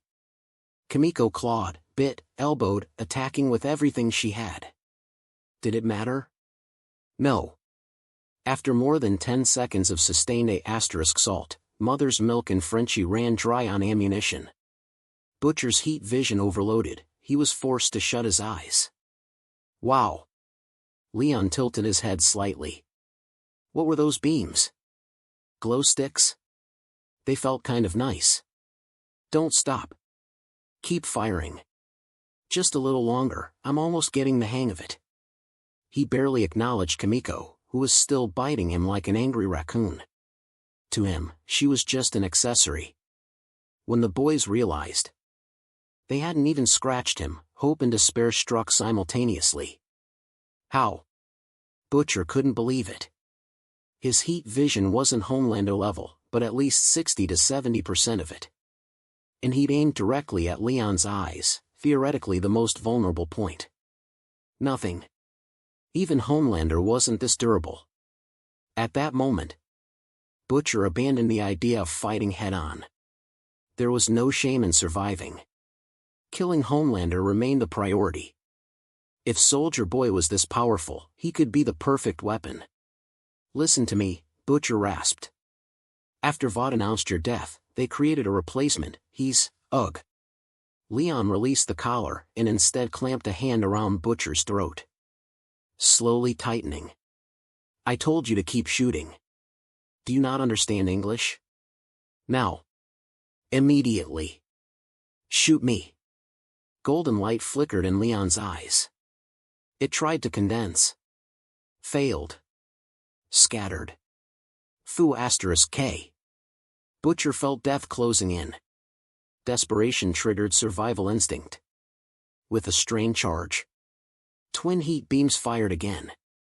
SCZZZT. That's more like it. Leon's smile widened. He absorbed the energy directly through his eyes, letting the starlight template drink in the power. His expression grew increasingly exhilarated. He was almost. Hi. Number 39. The way you walk toward me is driving me wild. Aya. Butcher's face twisted in agony as he screamed. On the verge of suffocation, he felt like his eyes were about to burn out. He tried to shut them to stop the heat vision, not enough. Keep going. Leon sensed the motion instantly. He grabbed Butcher's head with both hands, fingers digging brutally into his eyelids, forcing them open. Keep firing. Mother's Milk and Frenchie stood frozen. As ordinary men, they could only watch, praying Butcher would endure. Finally. WRYYYYYYYYYY. With a wildly exaggerated cry of ecstasy, Leon tossed Butcher aside like garbage. He closed his eyes for roughly 2.5 seconds, then. SCZZZZT. He tilted his head upward. Twin brilliant golden beams erupted from his eyes, vaporizing the ceiling and splitting the night sky's cloud cover in two. Midnight darkness. Instantly illuminated.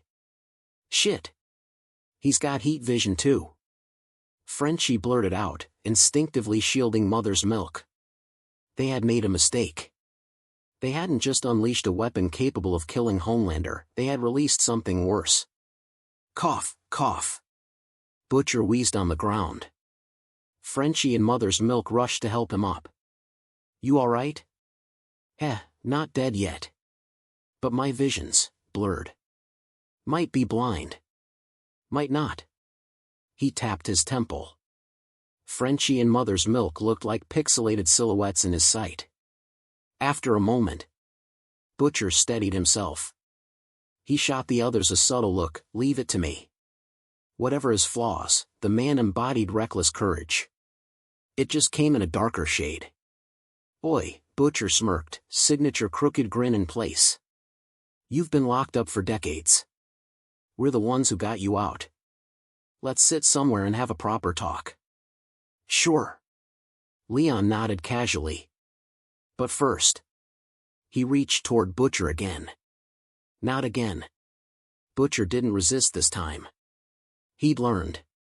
Moments later. He stood there in nothing but red briefs. Frenchie nearly choked trying not to laugh. Mother's Milk turned away, but his shoulders were shaking. Leon slipped into Butcher's leather coat with visible satisfaction. Then he casually punched Kimiko, who was still biting him unconscious, and tossed her backward. Butcher caught her reflexively. Mother's Milk and Frenchie retrieved Huey from the rubble. Barely breathing. They placed him on a makeshift stretcher. He needs medical attention, Mother's Milk said urgently. I know, Butcher replied. But we can't lose this opportunity. Leon was already heading for the exit. Wait. He paused suddenly. What now? Butcher asked wearily. Almost forgot something. Leon turned. SCZZZT. A quick burst of heat vision blasted Butcher backward. Then Leon grabbed two fallen rifles, tat tat tat tat. He emptied both magazines into Mother's Milk and Frenchie. That's what I forgot, Leon said lightly. An eye for an eye. Laser for laser. Bullets for bullets. Fair, right? Butcher lay motionless. Mother's Milk and Frenchie were luckier, each had taken one bullet to the arm and one to the thigh. Leon hadn't missed randomly. He'd mirrored exactly where they'd shot him earlier. Damn, Leon muttered theatrically. These rifles both pull left. He crushed them into twisted metal with his bare hands. I'm professionally trained. When I fought Stormfront, I was dead accurate. Must be the guns. He smiled at them. Yes, yes, Frenchie nodded rapidly. Definitely the guns. Mother's Milk glared at Leon with naked hatred. Frenchie urgently whispered, don't. Not now. For Huey. For Butcher. For killing Homelander. Just, endure. After a tense moment, Mother's Milk forced himself to nod. You're accurate, he muttered through clenched teeth. The guns weren't. That's better. Leon patted his wounded thigh with cheerful encouragement. Mother's Milk nearly blacked out from the pain, but forced a smile. Moments later, Butcher stood again, very much alive. Face dark as coal. Are we done now? He asked flatly. If there's anything else you need to get out of your system, do it. Let's go. Leon grinned. They followed him cautiously. Every muscle tense. Back in America. But not Leon's America. The streets radiated a different kind of corruption. Leon walked like a tourist in a theme park. Touching storefronts. Staring at advertisements. Observing soups casually interacting with civilians. To the boys, it made sense, Soldier Boy's worldview was decades outdated. But in truth, Leon was studying. Television had shown only fragments. Reality was far stranger. Oh my God. Huey. Up ahead. A familiar figure rushed toward them in panic. The sight stirred something instinctive in Leon. A reckless impulse rising uninvited, and for a split second, he felt the world shift around him. Number 40. Even in the boys, the pay extra guy never stops hustling. Wait. That weakling in the cape, don't tell me that's the Homelander you were talking about? On a busy street, Leon pointed at a *Civ Homelander billboard and glanced back at Butcher and the others. That's him, Butcher replied with a lazy sway of his shoulders. After Vought declared you dead, he became the new you. Leon let out a low chuckle as if he'd just heard the greatest joke in the world. He raised a finger and tapped it lightly against Butcher's hooked nose. Watch your wording, mate. I am Vought's embodiment. No one replaces me. No one. With that, Leon turned and strode off decisively in a random direction. Butcher and the others exchanged glances, smiles spreading across their faces. They didn't care where Leon was going. They just needed to follow. The more Soldier Boy despised Homelander, the better for them. Simply opening the box had nearly wiped out the boys. That lesson made them far more cautious around Leon.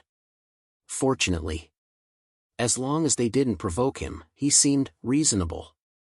Which, honestly, made sense. Leon thought to himself, I'm not insane. Even the original Soldier Boy, for all his flaws, was at least someone who honored agreements. That discovery filled Butcher with renewed confidence. When it came to killing Homelander, he now felt 90% certain.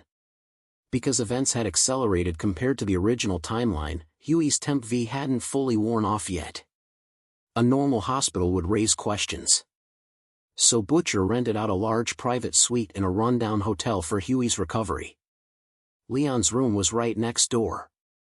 Inside Huey's room, the boys resembled a wounded wolf pack, licking their injuries under the looming shadow of a lion. Ow! Frenchie, did you secretly take something again?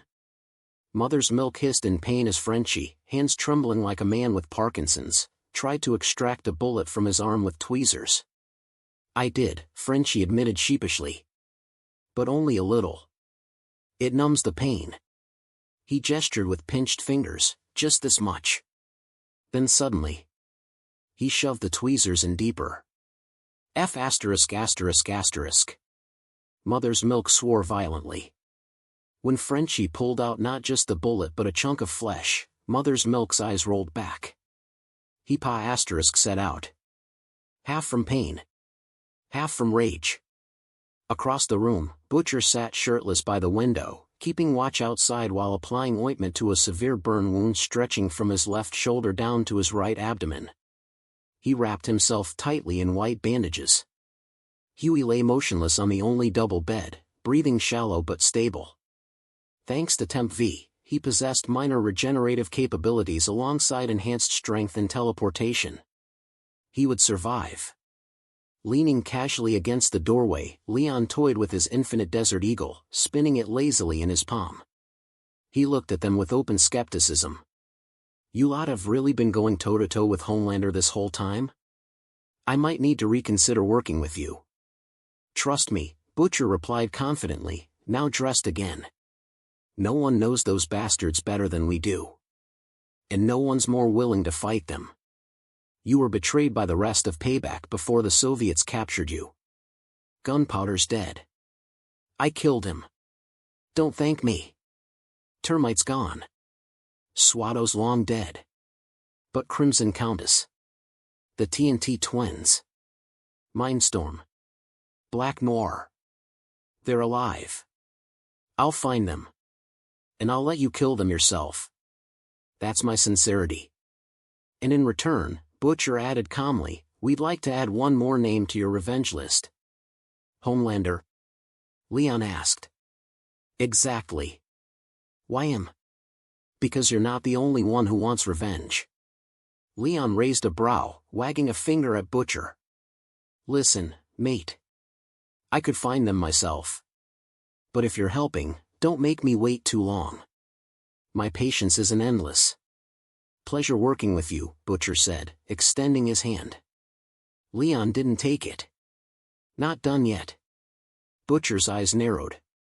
What now? Leon exhaled theatrically. I've been locked in that lab for decades. Decades without so much as touching a woman. His tone carried exaggerated grievance. Butcher. You see where I'm going with this, yeah? Leon gave him a knowing look between men. I need a woman, Leon said plainly. Beautiful. Strong. Healthy. To remind me what it feels like to be a man. Butcher's jaw tightened slightly. He understood. Any man deprived that long, especially one this powerful, would want release. The fact that Leon was even asking politely was, frankly, restraint. What are your standards? Butcher asked flatly. Beautiful. Strong. Healthy. Butcher fell silent. Ordinary civilians were out of the question. Given Leon's strength, a normal person could be seriously hurt. A durability-enhanced soup would be safer. He mentally scanned possibilities. Then, a troubling realization surfaced. There was someone. An auxiliary ally. She fit the criteria. But she was involved with someone close. Was it worth crossing that line? Butcher weighed the options. For the greater goal. For killing Homelander. Perhaps sacrifices had to be made. Still, that was a mate's girl. He'd need Leon to kill a few extra soups for this one. Number 41. Maeve's breaking point. Seeing that Butcher seemed stumped by his request, Leon wasn't in a hurry. After all, haste makes waste. There were only a handful of female soups who met Leon's criteria. And the number Butcher could realistically get in touch with was even smaller. Leon was practically just short of spelling out the name for him. But that would have been out of character for the soldier boy persona he was currently playing. And Leon prided himself on being a professional actor. Click. He flicked off the safety of the Desert Eagle. Following the CLA *6 3-point alignment, he raised the pistol with both hands and aimed straight at Butcher's head as the man stood lost in thought. Query: would you like to perform today's daily sign-in? System: Act Q for me. Daily sign-in complete.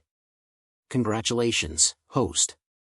You have obtained Curse of the Gunslinger Stratos. Curse of the Gunslinger Stratos. Due to your abysmal marksmanship, you have been cursed by the Gunslinger Stratos.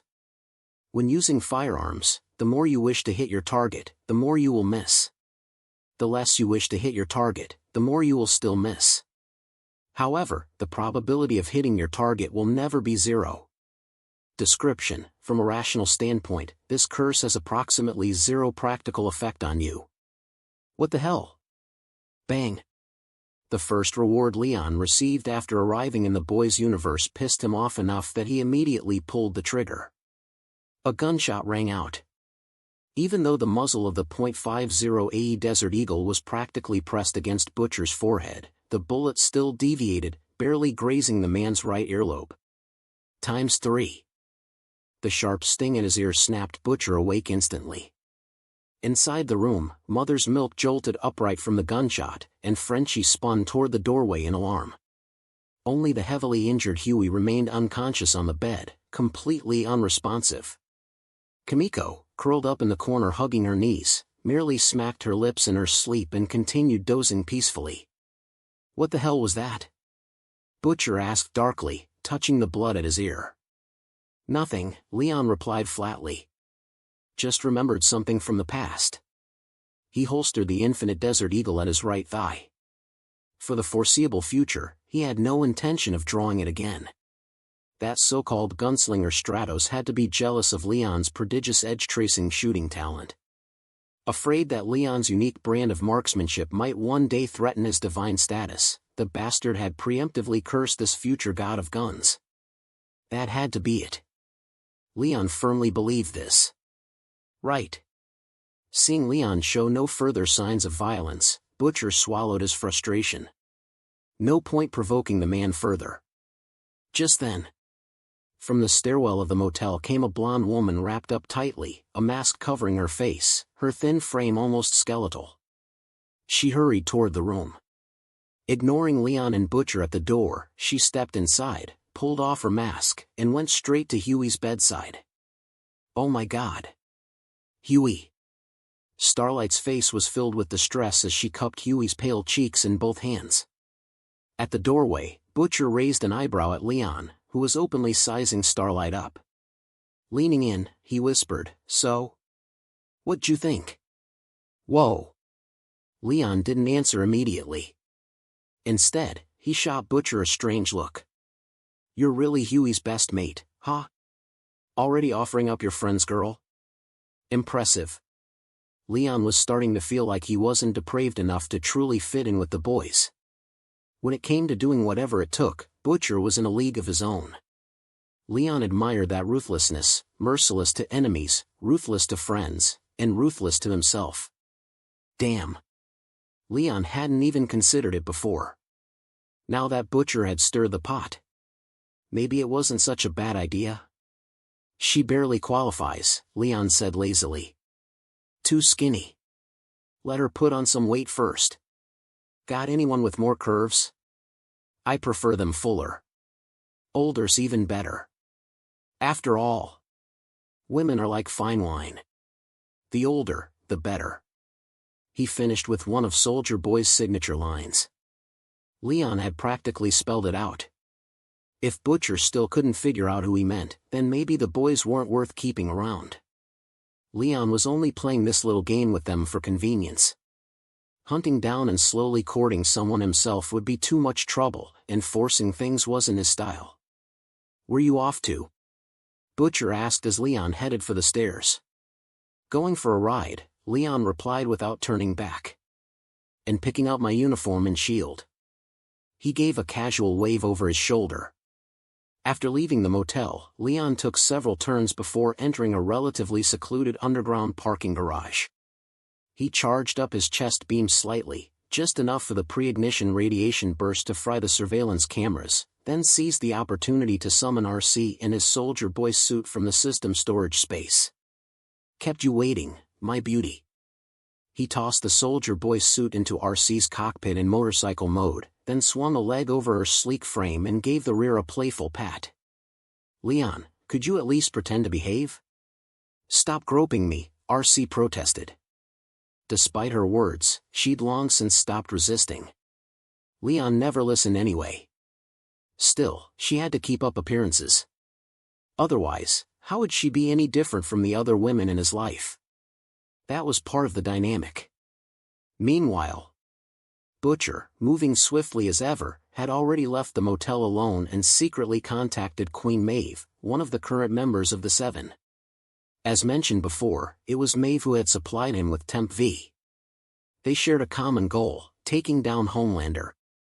Without anyone else knowing, Butcher had already established a covert line of communication with her. What did you say? Soldier Boy is alive?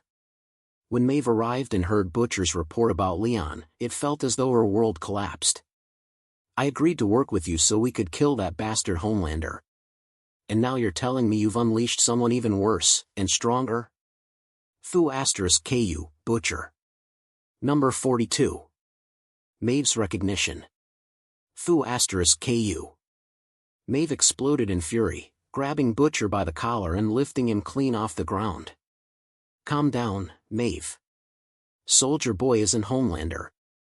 Yeah, they're both bastards, but Soldier Boy's the kind you can reason with. He can absolutely help us kill Homelander. Butcher clutched her forearms tightly for support, his face flushing dark red as he forced the words out. After all, the effects of his Temp V had nearly worn off. If Maeve decided to toss him, he'd be lucky to survive in one piece. You'd better be telling the truth. Maeve snarled, hurling him onto the couch. So what's the price? Not me, Butcher said, lips curling into his trademark crooked grin. You. Me? She pointed at herself, confused, then realization struck. Her pupils shrank. You sold me to Soldier Boy as payment? Exactly. The price for him agreeing to take out Homelander is you, Maeve. You should be happy. This is our best shot, the closest we've ever come to killing that bastard. And all you've got to do is keep our secret weapon entertained for a while. You won't even have to fight. Safe. Efficient. Worth it. Butcher calmly laid out the pros and cons, that unsettling grin never leaving his face. Heh. Maeve let out a cold laugh, her whole body feeling chilled. Right now, Butcher, I think you're worse than Homelander and Soldier Boy combined. Are you even human? The moment I saw what you so-called shining heroes really are beneath the surface, I stopped thinking of myself as human. Because humans can't kill devils. With that, Butcher suddenly sat upright, grabbed a bottle of champagne from the coffee table, drained it in one go, and smashed the empty bottle against the floor. One question. Are you in, or not? Foo asterisk K. Maeve slammed her fist into the table, splintering it to pieces. She trembled with rage. But under Butcher's relentless stare, she finally nodded, furious, humiliated, and cornered. Because once she betrayed Homelander, there was no going back. If she wanted to survive, she had to see this through to the bitter end. It wasn't even the first time she'd compromised herself for a greater goal. She shot Butcher a vicious look. When do I go? Now. That grin widened. Maeve swore she'd rip that smile off his face someday.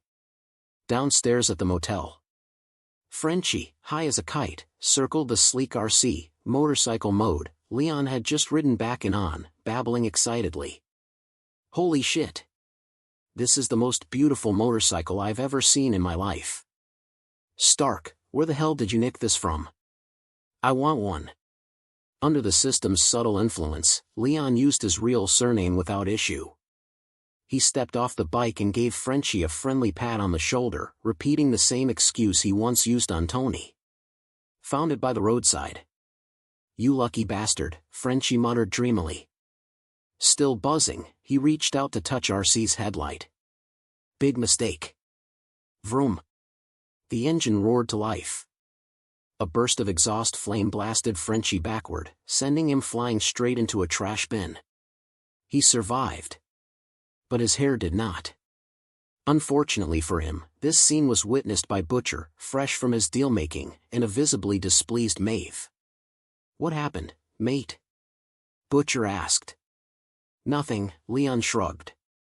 My beauty just didn't appreciate being touched. Your beauty? You mean the bike?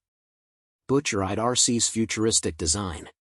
He clearly wanted to give it a test touch himself, but after Frenchie's example, he wasn't stupid enough. Doesn't look roadside to me, he said dryly. Of course not.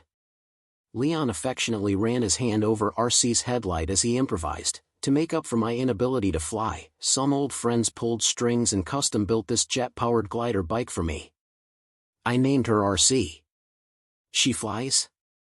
Butcher and Maeve exchanged a glance. That was both good news, and potentially very bad news. Good, because it improved their odds against Homelander. Bad, because if things ever spiraled out of control, well, Butcher wasn't that far gone. Not yet. For one thing, he wouldn't wipe out every soup in existence, not while Ryan was still in the picture.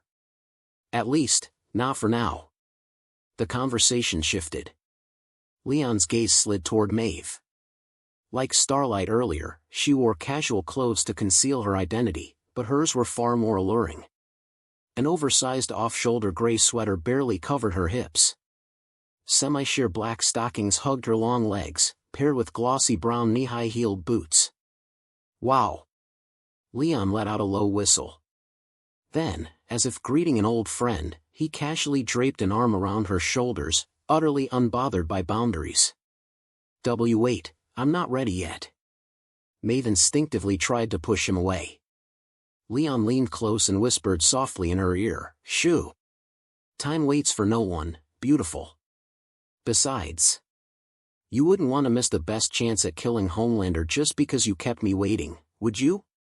Something about that phrasing unsettled Maeve, though she couldn't quite place why. She took a deep breath, steadied herself, then flashed a composed, teasing smile. It's been decades. You still up for it? Wouldn't want you losing to a woman. Leon scoffed. Who the hell do you think I am? I'm Soldier Boy. Foo asterisk KU. 25 hours later. Leon's room door opened. Maeve walked toward the bathroom, steady but deliberate. Butcher, who hadn't slept all night next door, dark circles heavy under his eyes, followed shortly after. Inside the bathroom. To his surprise, Maeve looked radiant. Not only unaffected, but positively refreshed. She hummed lightly while touching up her makeup in the mirror. "So," Butcher asked stiffly, "what do you think of him?" They weren't lovers. Just allies with a shared enemy. But something about the past night left Butcher feeling hollow, an uneasy emptiness eerily similar to when he first saw the footage of Homelander and his wife. "He's not bad. Better than I expected," Maeve said casually. "I mean personality-wise. Power-wise, you already know. And unlike Homelander, that oversized man-child, he actually feels like a normal person." She paused, then added with faint amusement, "Strange thing to say about Soldier Boy, I know. But it's true." "Normal?" Butcher repeated quietly. He fell into thought. Number 43. Payback, blood for blood. Although Maeve had initially resisted Leon's blunt, no-nonsense approach, once she personally experienced just how overwhelming his physical prowess was, she willingly threw caution to the wind. Because compared to Leon, that overgrown man-child Homelander couldn't even measure up to one of his fingers. Knock, knock, knock. Someone rapped on Leon's door. "Come in." "It's unlocked." Creak. Butcher pushed the door open. The countless peach pits scattered across the floor made his eyelids twitch violently. What the hell? Was he starving to death? If he was hungry, why not just order takeaway? Why the hell was he gnawing through this many peaches? And where did he even get a whole crate of them? Butcher stood there, utterly baffled. During his fight with Maeve, Leon had signed in and received a full crate of system-produced, pre-washed honey peaches. Soft and silky, bursting with juice, sweet without a hint of bitterness, each bite slid down so smoothly it was like eating like a man starving for days and eating ginseng fruit. Operating under the principle of free peaches are best peaches, Leon had demolished the entire crate in a single day. Maeve had shared the bounty, eating so many that she nearly threw up. For the foreseeable future, she probably never wanted to hear the words honey peach again. After all, even the best delicacy becomes unbearable in excess. "What is it?" Leon asked casually. After getting out of bed, he didn't bother hiding anything, pulling on his ultra-elastic fiber undergarment and then his Soldier Boy suit right in front of Butcher. "Shit! Couldn't you put clothes on first?" Butcher instinctively cursed and quickly turned around, but the image he'd just seen was already burned into his mind. He suspected he'd never forget it. That was a human being? "Butcher," Leon said evenly, "I don't like repeating myself." The flat tone alone made Butcher feel like a python was tightening around his chest. He immediately got to the point. "I've got everything on Crimson Countess. We can move anytime." "Then what are we waiting for? Take me to that ungrateful bitch." After Maeve, it was time for business. Leon would act in full Soldier Boy mode. He'd never forgotten that almost all his power came from the system. Without it, he'd just be a rich, handsome nobody. He had a very clear understanding of himself. Late at night, Crimson Countess was live streaming from her cheap rented cabin, catering to her 779th VIP subscriber in a private paid session. Ever since Payback disbanded, she'd been relying on her enhanced physiology to perform niche, fetish-oriented acts for certain clients in order to make ends meet. Soon, under the urging of VIP number 779, she opened a package he'd specially mailed for tonight's show and took out a mysterious prop. On the other side of the screen, he was already growing impatient. Outside the window, Leon, who had been freeloading on the paid livestream for a while, suddenly turned to Butcher beside him. "Want to make a bet? What's the wager?" "If I lose, I'll take out one more person for you. If you lose, you get me some Compound V." "Deal." With that settled, they fell silent and began counting seriously. After a short while, "So how do we score that?" Butcher asked. Leon shrugged. "For now, you win." "For now?" Butcher raised a brow. But Leon had already smashed the door lock apart with his shield and walked straight into the Crimson Countess funhouse. "What the foo***K? You're, oh my god. Is it really you? Crimson Countess twisted around on the bed and froze when she saw Leon. Her face drained of color as if she'd seen a ghost. She scrambled desperately to escape, but panic made her movements clumsy. "Oi, sweetheart," Butcher drawled as he followed Leon inside, "there's no God here. Just the Reaper." With a grin, he immediately fired twin bursts of heat vision, destroying her streaming equipment. To cooperate with Leon's operation, Butcher had injected another dose of Temp V. Query: would you like to perform today's daily sign-in? System: sign the hell in. Ding. Daily sign-in complete. Congratulations, host. You have obtained Crimson Countess Complete QQ Prop Collection. Description: if you can imagine it, she owns it. Fu *KU. Leon cursed furiously. What kind of useless garbage reward was this? Leon, listen to me, Let go. You bastard. What are you doing? You have no idea how terrifying he is. Crimson Countess's voice shook with fear as she tried to leap toward the window, but Butcher anticipated it and slammed her head down.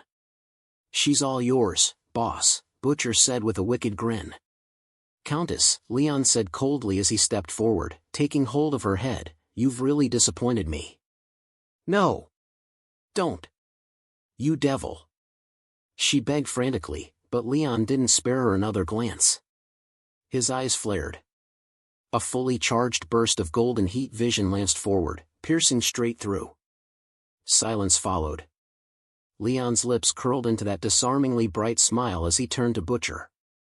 Now it's like this, you won. But I didn't lose. And the wager? I'll eliminate one more for you. You get me Compound V. We both walk away with a bright future. Deal. Butcher couldn't have been more satisfied. Now. Even the head popper finally had a solution. Number 44. A terrified Homelander, Nigerondeo. Vought Tower. The Deep, currently serving as head of crime analytics, was reviewing surveillance footage from around Crimson Countess residence under the supervision of Homelander and Ashley. Stop. Back it up one frame. Homelander suddenly spoke. Yes. The Deep immediately rewound the footage by a single frame. Homelander and Ashley leaned in closer behind him. Soldier Boy. Having grown up on stories of Soldier Boy's so-called glorious legacy, Homelander recognized Leon at a glance. His expression stiffened instantly. That's impossible, the Deep offered, applying his fish-level intellect to the matter. Soldier Boy died like 40 years ago. Could it be cosplay? Or CGI? Shut up, Deep. You don't even know what CGI is. With Homelander backing her up, Ashley, despite being a regular human, felt confident enough to snap at him. Both of you, shut up. Homelander roared, then muttered to himself, look at his face. That's him. What do we do now? The Deep asked, pretending to be professional, though he had no grasp of what Soldier Boy's return actually meant for Vought, or for Homelander. I don't get it. If Soldier Boy didn't die, where's he been all these years?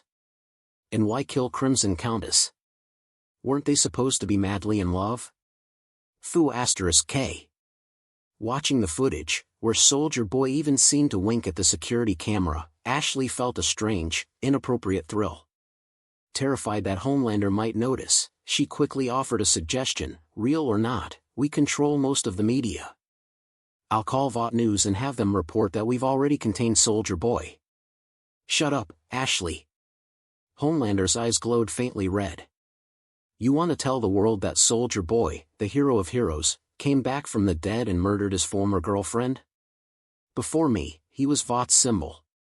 There's still a statue of him in front of Vought Tower. Ashley. Look at me. Tell me. I'm sorry, Homelander. I didn't think it through. Ashley forced herself to meet his gaze, tears pooling in her eyes, her voice trembling. Despite his rage, Homelander restrained himself. He extinguished the glow in his eyes. He couldn't kill her. Who else was he supposed to rely on? The Deep? That brainless octopus-fondling idiot? Damn it. Was there seriously no one in this entire company as smart and dedicated as him? Oh God. Homelander tugged at his hair anxiously. If news gets out that Soldier Boy is alive, Vought is finished. Unfinished. Foo *K. How does this happen to me? It's not fair. It's not Foo *King fair. He leaned against the wall, muttering to himself. His ears rang from the stress. Nearby, the Deep and Ashley exchanged uneasy glances. They had never seen Homelander this shaken before. Neither dared to breathe too loudly. After a long moment, Homelander straightened up, reclaiming his usual arrogant, second-to-God posture. His voice still trembled slightly as he pointed at the two of them. Listen carefully. I'll handle this personally. I'll find him. And I'll kill him. And you, my friends. You will destroy all footage. No one sees this. If this leaks, you'll be the ones who suffer. His red-rimmed eyes swept over the Deep, then Ashley. Without waiting for confirmation, he hurried out of crime analytics, motioning for Black Noir, who had been silently pretending to be air the entire time, to follow him. Once outside, Homelander couldn't hold back. Why would Soldier Boy kill Crimson Countess? He asked his former teammate. Black Noir remained silent. Okay. Homelander didn't force him to speak. Instead, he patted Noir's shoulder with sudden warmth. You're the only real mentor and friend I've ever had. I'm glad you're standing with me. Honestly? The Deep, A-Train, trash. You're the only one I can count on. For once, Homelander meant it. As a veteran of Payback, Black Noir had been arranged by Vought to accompany Homelander through most of his life. In many ways, he was like a father figure. However, the moment they parted and Black Noir stepped into the elevator alone, he took out a small blade and dug the Vought tracking chip out of his arm. He casually tossed it to a stunned female employee nearby. That's right. He was running. Black Noir knew exactly how cruel Soldier Boy could be. He wasn't staying at Vought a second longer. Run, and maybe live. Stay, and certainly die. Meanwhile, after eliminating Crimson Countess, Leon and Butcher had returned to their temporary base, the motel. Leon was about to head to his room to rest and wait out the system cooldown when America's Sweetheart blocked his path. No need to look for Black Noir, Maeve said. Unless he's on a mission, he's usually at Vought Tower. Hard to catch him alone. I suggest you go after the TNT twins and Mindstorm first. I've gathered most of the intel. Fine. I'll take a nap. Wake me when you've got a location. Wait. Starlight stepped out of Huey's room and called after him. Something wrong, America's Sweetheart? Leon stopped in front of her. He stood a full head taller. Combined with his vibranium-enhanced physique and imposing frame, the pressure he radiated was undeniable. Gulp. The sheer difference in size, strength, and power made Starlight swallow nervously. You hurt Huey. Oh yes. I did. Leon admitted it without hesitation. Then he stepped past her and looked into the room, where Huey was now awake, leaning against the headboard. My friend, Leon called casually, how are you feeling? Okay, I guess. Not dead, Huey replied stiffly, his Adam's apple bobbing as he tried not to show how tense he was around the man who had nearly kicked him to death. Good. I owe you an apology, Huey. An apology? No. Huey blurted out. After the A-Train incident, the word apology practically triggered PTSD in him. You really don't have to. No. You deserve it. Leon stepped closer to the bed, expression serious. I was locked up for a long time by those bastards. I wasn't in control. You were just trying to help your teammate escape. You never meant to hurt me. But I kicked you that hard anyway. You deserve this apology. I'm not a bad person. Number 45. Leon, I'm a good person. I'm not a bad person. Leon looked at Huey with utter sincerity in his eyes. Seeing that, Starlight, who had been ready to press him further, found it hard to keep pushing after such a straightforward apology.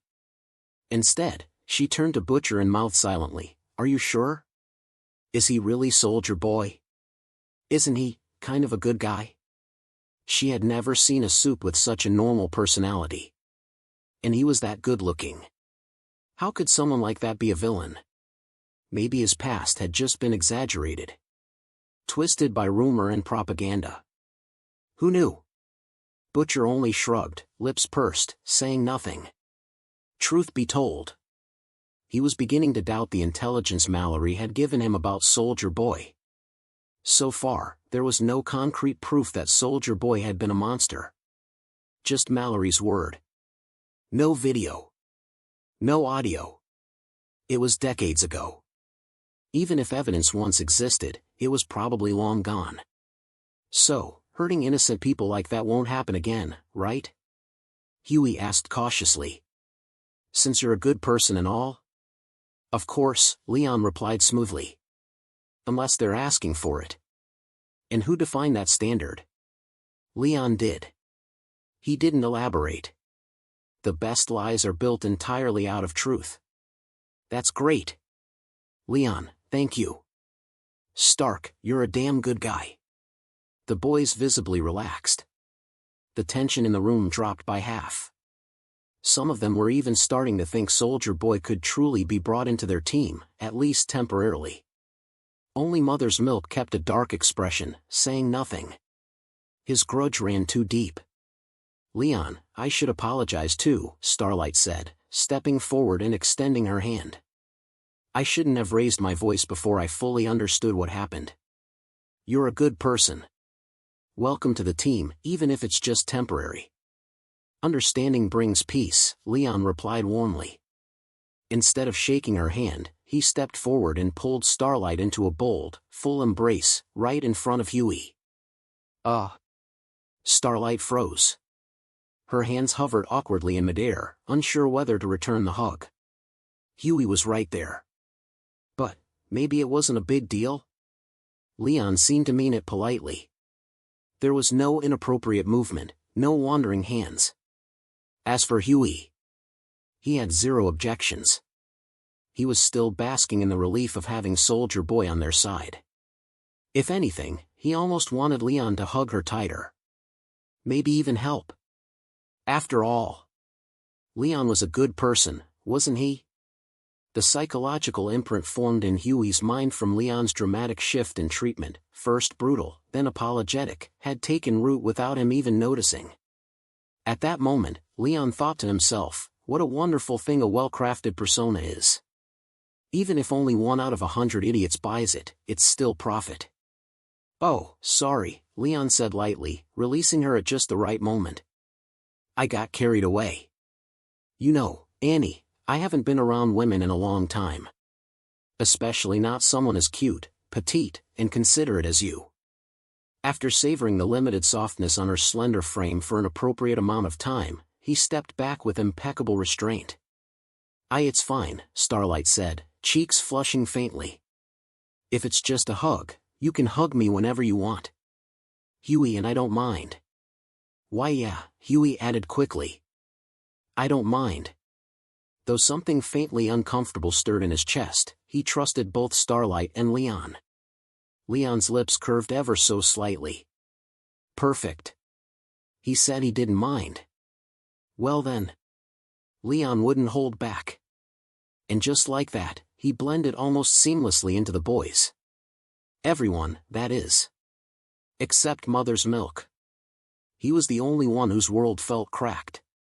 Even he found himself wondering, was this really the same Soldier Boy he'd sworn revenge against? Vought Tower. The 7 conference room. Maeve had disappeared for a full day and night without notice. Not unusual, but as her former lover and current team leader, Homelander made a point of coming to check in the moment she reappeared. The moment he stepped close. He recoiled, covering his nose and backing away like he'd nearly stepped in something foul. Oh, shit. Maeve, smell yourself. I swear you've been soaking in Lily of the Valley perfume for the past 24 hours. It's saturated. Is this your idea of self-destruction? Trying to disgust me? Is that so wrong? Maeve replied coolly, rising from her chair and walking toward him step by step. Strangely, as she advanced, Homelander retreated. His facial muscles twitched as he backed up, until his shoulders hit the wall.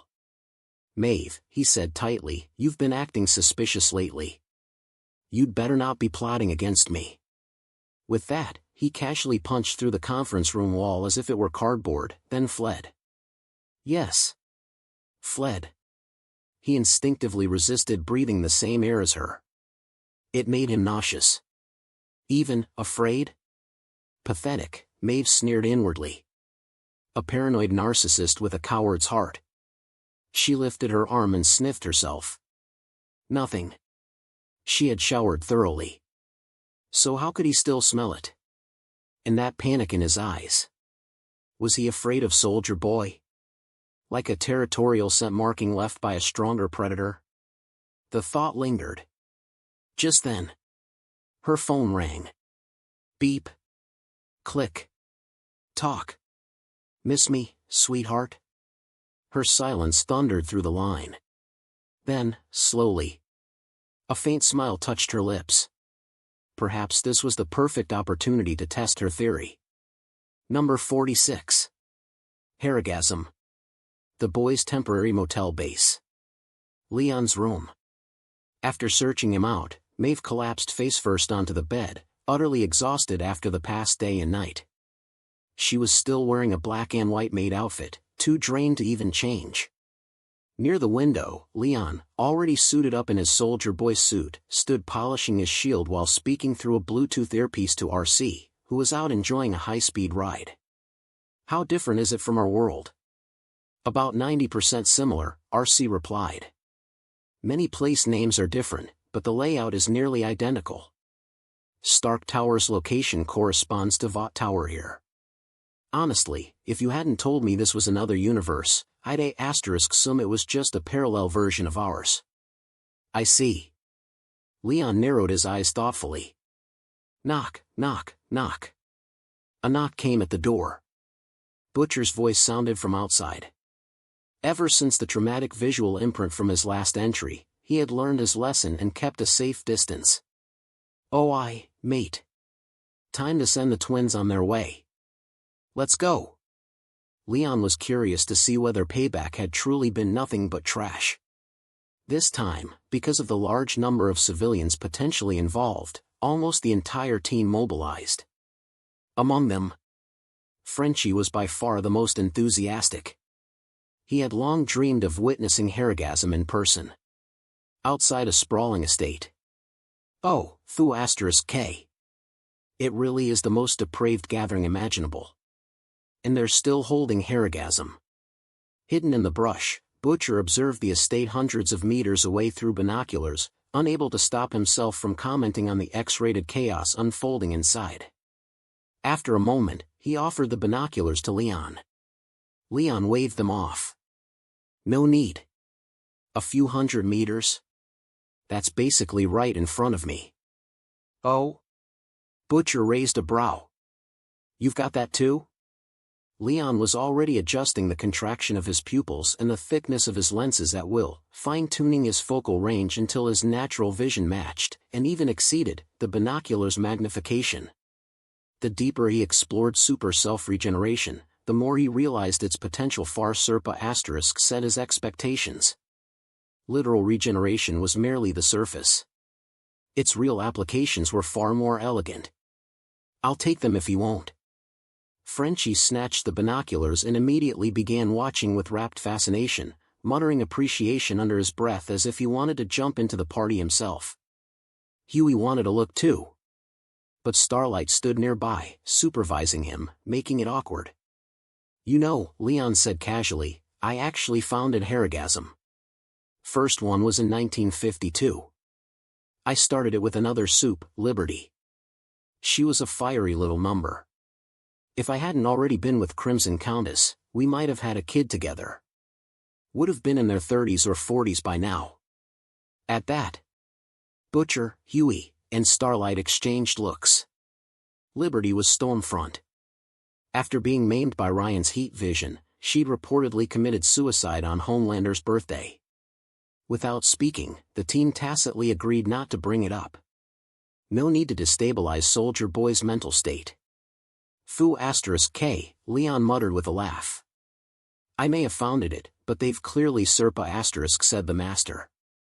They're playing way too wild. Some of this is so disgusting even I feel sick. Shit. What the hell is that? That's not manly at all. Heresy. Must be purged. Wait. Before anyone could stop him, a single, pinpoint blast of heat vision lanced across several hundred meters. Clean. Precise. Love Sausage's extended anatomy was severed instantly. At the poolside. Holy shit. My baby. Love Sausage screamed in agony, collapsing. The detached appendage, no longer under its owner's control, wriggled independently, instinctively seeking the nearest available refuge. If only it could reach. Oh my God, you shot it off. I thought you said no more unprovoked harm. And, shit. Huey grabbed the binoculars from Frenchie, took one look at the writhing aftermath, then immediately shoved them back. You can keep watching. I'm good. After settling his stomach, he looked at Leon. There are a lot of people in there. As long as they don't interfere, they'll be fine. Then what about just now? He disgusted me. Leon's expression was completely earnest. I didn't want to do it. Then he continued. I'll give you 3 minutes. Evacuate anyone you think is innocent, human or soup. Anyone left behind after that? I'll consider heretics. They dare offend the founder of Heregasm? Butcher met Huey's eyes. Without hesitation, he handed each non-powered member a vial of Temp V. Huey and Frenchie accepted without argument. Mother's Milk did not. Huey, Starlight protested, you promised me you'd stop injecting that poison. She tried to snatch the vial, but Huey moved faster and injected it. She was left holding an empty syringe. Annie, this isn't the time, Huey said as the surge of power returned to him. If we're going to evacuate innocent people, fast, my teleportation is essential. Fu*K, she muttered. Just this once. Never again. He had a point. Time was short. Soldier Boy was many things, but when it came to a deadline, he was absolute. If he said 3 minutes, it was 3 minutes. Not a second more. Not a second less. Number 47. The spirit of the contract. To better support one another, the boys split into pairs. Huey and Starlight formed one team. Butcher and Frenchie formed another. As for Frenchie, on his first injection of Temp V, in addition to the standard physical enhancement common to soups, his unique awakened ability turned out to be toxin immunity. How did he know? Because before heading out, he'd secretly taken a few stimulants to sharpen his focus. The moment his powers manifested, the effects vanished instantly. Leon guessed Frenchie's long-term drug tolerance had been specialized by Temp V into an actual superpower. Only Frenchie could turn substance abuse into a viable combat trait. Naturally. That left Mother's Milk paired with Leon, waiting outside the estate for the signal. Kimiko remained behind at the motel. This mission required negotiation and coordination, communication she couldn't easily provide. Before the others moved in to evacuate civilians, Leon pulled Butcher aside. Give me one of those too. Why? Butcher frowned. You don't need it. Still, he tossed Leon a vial of Temp V. Leon caught it, then shifted slightly so Butcher could see standing not far behind him. I don't, Leon said calmly. He does. If he loses control and tries something, and I accidentally kill him? I'd rather be a good person. Butcher considered that. Fair enough. He believed both men enough to see the logic. After Butcher left, Leon returned to who was scanning the estate through binoculars. Hey, Bro. Just the two of us now. Leon smiled lightly. You've got something against me. Might as well clear the air. We're technically on the same team. Professionalism matters. Mim lowered the binoculars and looked at him. You killed my family. Which ones? All of them. Leon didn't hesitate. I honestly don't remember that. It was the truth. He wasn't the real soldier boy. And that was exactly what made it worse. That dissonance again. MM's emotions twisted. His enemy stood right in front of him, yet the hatred felt hollow. Hey, bro, Leon continued, resting a hand on his shoulder. Maybe someone framed me. Pretended to be me. Happens when you're famous. People love dragging legends through the mud. Stark. MM's voice faltered. Memories clashed with present reality. What if? What if this version was the truth? He couldn't tell anymore. Shit. He slammed his fist into the lawn, head pounding. Leon's lips curved faintly. He tossed the temp V vial at MM's feet. Bro, I think what you need isn't answers. It's release. You've been holding it in too long. Some things aren't solved by thinking. After you vent, clarity might follow. The words slithered like a whisper in MM's ear. With a sharp breath, he grabbed the vial and plunged it directly into his carotid artery, fastest absorption possible. Aff! He collapsed as the serum surged through him. Veins and muscle fibers flared with translucent crimson light beneath his skin. The glow concentrated across his upper torso, and then two beams erupted violently from his chest. Boom! Boom! Two camphor trees behind Leon toppled instantly. Leon clicked his tongue inwardly. Temp V really does lack creativity. And chest lasers? That's just budget brand soldier boy. Still, it made sense. Butcher hated Homelander, so he manifested heat vision. Huey hated A-Train, so he manifested speed-based teleportation. Mim hated Soldier Boy, so he got a discount version of the chest beam. Leon mentally labeled it, mini chest blasts. He hadn't even used his own chest beam in front of MM before. Leon. RC's cheerful alarm chimed through his Bluetooth. Scheduled time has arrived. Leon smiled faintly and waved at the temporarily empowered MM. Playtime's over. Now let's teach those naturally corrupt soups what pain feels like. Still breathing heavily, nodded darkly. For the first time in years, he felt powerful. Inside the estate. What the hell? How did you even do that? Huey had just encountered A-Train, who was there seeking revenge on Blue Hawk for his brother. After landing a punch with enhanced strength, Huey was stopped by Starlight. She pointed to her watch. 3 minutes, Huey. Leon's coming. We don't have time. She turned to A-Train. You don't deserve the warning, but leave. Now. If you want to live. She dragged Huey away. A-Train's expression darkened. Then he spotted Blue Hawk. Rage detonated. Despite his failing heart, A-Train activated his speed at full throttle, grabbing Blue Hawk by the skull and dragging him across the ground at supersonic velocity. The two vanished from the estate grounds. Moments later, Leon, clad in the soldier boy suit, strode through the estate gates. Chest faintly glowing, followed behind him. From the entrance all the way outward, the only thing left was a long, smeared trail of red and white. Number 48. Leon, God is a girl. Inside the estate. Leon and Mother's Milk had barely stepped through the doors when Butcher and the others gathered around them. They knew Leon was punctual, so they had a asterisk assembled in advance. Without a word, Mem unleashed a pair of mini-chest blasts, vaporizing the heads of a soup couple still entangled together, too drugged out to notice anything was wrong. What the foo asterisk K? Butcher blinked. What the hell was that?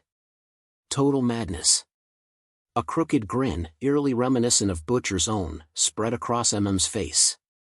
Leon watched, amused. Now this was entertainment. Just then, across the courtyard, at a second-floor window, a nearly naked figure clutching an octopus in a plastic bag attempted to escape. Boom! Leon casually fired a concentrated repulsor beam, blasting the man, the window, and half the surrounding wall outward. He glanced at Huey. Huey immediately understood and teleported outside to retrieve the body. Leon, Starlight asked boldly, "Why do you have my powers?" The others looked surprised but kept silent. Leon smiled and stepped close, wrapping an arm around her slender waist with practiced ease. "My dear," he murmured near her ear, "I can do far more than you imagine. If you're curious, come to my room tonight. I'll show you how to push your abilities further." As he spoke, he raised his palm toward a corner of the hall, where Termite, shrunken down to ant size, trembled in hiding. This time, instead of a wide dispersal shockwave, Leon condensed the energy into a narrow, blazing golden palm cannon. One shot. Termite was reduced to ash. A molten hole, barely a few inches wide, smoldered in the wall. Just then, flash! Huey teleported back into the hall, dragging the Deep and his octopus girlfriend, Timothy, along with him. Seeing this, Starlight quickly pushed Leon away before Huey could turn around. When Huey looked back, he only saw Starlight's neck faintly flushed. No one said anything. Huey didn't dwell on it. Instead, he proudly dropped the half-conscious Deep at Leon's feet, like a cat presenting a dead mouse.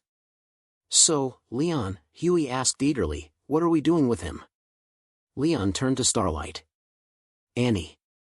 Your call." Of everyone present, she had the most right to decide.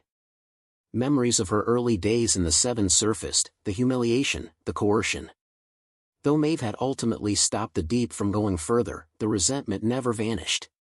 Without hesitation, Starlight kicked the Deep hard, crippling him permanently. "That's what he deserves," she said firmly. "But he doesn't deserve to die. He's just an idiot. Let him go." She looked at Leon with a hint of pleading. Leon bent gracefully, lifted her hand, and kissed the back of it. "As you wish, America's sweetheart." That alone made her smile faintly. Huey felt the same. Castration was punishment enough. But Leon straightened. "However, don't let momentary mercy make you betray yourself. If you truly want something, within reason, you should take it." Before anyone could react. Crack! Leon smashed the Deep's skull in with his shield. The brutality stunned Huey into silence. Starlight turned away, unable to watch, but deep down, she felt something close. Closure. The man who had tried to exploit her was gone. Perhaps now she could move forward. "Oi. Your targets are in here." Butcher beckoned from a doorway. Leon walked past the others without a glance. Caring about their feelings? They weren't worth that much. It was all theater. Whoever took it seriously was a fool. Inside the room, the TNT twins were bound tightly. The moment Leon entered, terror flooded their faces. "Hey, kids. I'm back." He removed the gags like an old friend greeting them warmly. Leon. They burst into tears instantly. "Nicaragua wasn't our fault. We swear to God." "Oh, that's lovely." Leon smiled mockingly. "You've just convinced me, God is a lying bitch." Daily sign-in available. System. You're my only God. Sign-in complete. Reward, endless party snaps. Foo *K. More useless junk. He was really at war with Payback's karma today. Please. It wasn't us. Then whose fault was it? Leon asked pleasantly. Tell me. And I'll spare your lives. His smile widened. Black Noir. Yes. It was Black Noir. He betrayed you to the Russians. Please, Leon. We were teammates. Black Noir? Leon tilted his head. The twins nodded desperately. Leon laughed coldly. Without Vought backing him, Black Noir wouldn't dare whisper in my presence. But you spoke. And I keep my word. He turned toward the door and gave Butcher a subtle look. You know what to do. Thank you. You're a good man, Leon. The TNT twins sobbed with relief. Untie us, they barked at Butcher. He said we're free. Butcher sauntered over. He spared you. I didn't. Twin beams of heat vision flared, silencing them forever. Idiots, Butcher muttered. No awareness whatsoever. At this rate, Soldier Boy might have been the only sane one in Payback. If Mindstorm turned out to be unhinged too. Maybe Mallory's intel wasn't as solid as he'd believed. Number 49. Starlight, I don't want Huey to misunderstand. After that, Leon and the fully unrestrained Mother's Milk split the work almost evenly between them. Every last superpowered degenerate remaining inside the TNT twins' Harrigasm mansion was driven out. No. Eliminated. Let's go. Standing before what had once been a lavish estate, now reduced to smoldering rubble, Leon flicked the blood residue from his vibranium-reinforced shield and turned to the boys. That caused quite a scene. We also killed a member of the Seven. The Homelander you want me to deal with will probably be here soon. Wouldn't that be even better? Billy Butcher strode forward, barely able to contain his excitement. Why don't we just wait right here? All of us together. When he shows up, we finish him. Our deal still stands. Leon looked at him expressionlessly. Butcher, are you telling me how to do my job? No, no. You're the boss. Your call. Under Leon's cold, corpse-like stare, the manic gleam in Butcher's bloodshot eyes faded almost instantly. Not yet, Leon said flatly. We had an agreement. You help me find Payback, and I help you deal with Homelander. He paused. And when I eat, I save the best part for last. So don't try to tell me how to do things, Butcher. I've already warned you. There won't be a next time. Leon pointed at Butcher's hooked nose, enunciating each word. Understood. Butcher nodded, sweat beating down his back. He knew, very clearly, that he had just brushed past the gates of hell. After dealing with the TNT twins, Leon and the others returned to the motel the boys were using as a temporary base. Not long after stepping out, Butcher came back to find Leon again. His investigation into Mindstorm had hit a dead end. Bro, here's what you need to know, Leon said without turning around. Mindstorm can hear people's thoughts. That's why he prefers staying far away from civilization. In front of him sat a relic from the last century, a bulky CRT television. Leon was holding a game controller, remotely connected via Bluetooth link to RC, who was somewhere else entirely. They were playing the King of Fighters 97. To deal with that, he's bought rundown cabins in a lot of remote areas. Lives like a complete nut job, wandering around those woods. That's too vague, Butcher said grimly. If we check every place that fits that description, it'll take weeks, maybe months. We don't have that kind of time. I told you. Mindstorm's a lunatic. Bipolar. A proper head case. Other than me, the rest of Payback kept their distance from him. Wait, Butcher cut in sharply. Bipolar? Yeah. Leon frowned slightly. Didn't I mention that before? I could have sworn I did. No. Butcher didn't hesitate. You did. I forgot. To avoid setting Leon off in daily interactions, Butcher's ability to lie with a straight face had reached master level. Oh, shit. On screen, Leon's Iori Yagami was annihilated in a flawless combo by RC's Ruji Yamazaki. A full health wipe. No mercy. No theatrics. RC, could you at least pretend to go easy on me? Butcher raised an eyebrow. He had the key detail he needed. Best to leave before Leon decided to vent his frustration on him for no reason. The moment Butcher exited, Leon, stubbornly refusing to accept defeat, was mercilessly destroyed again.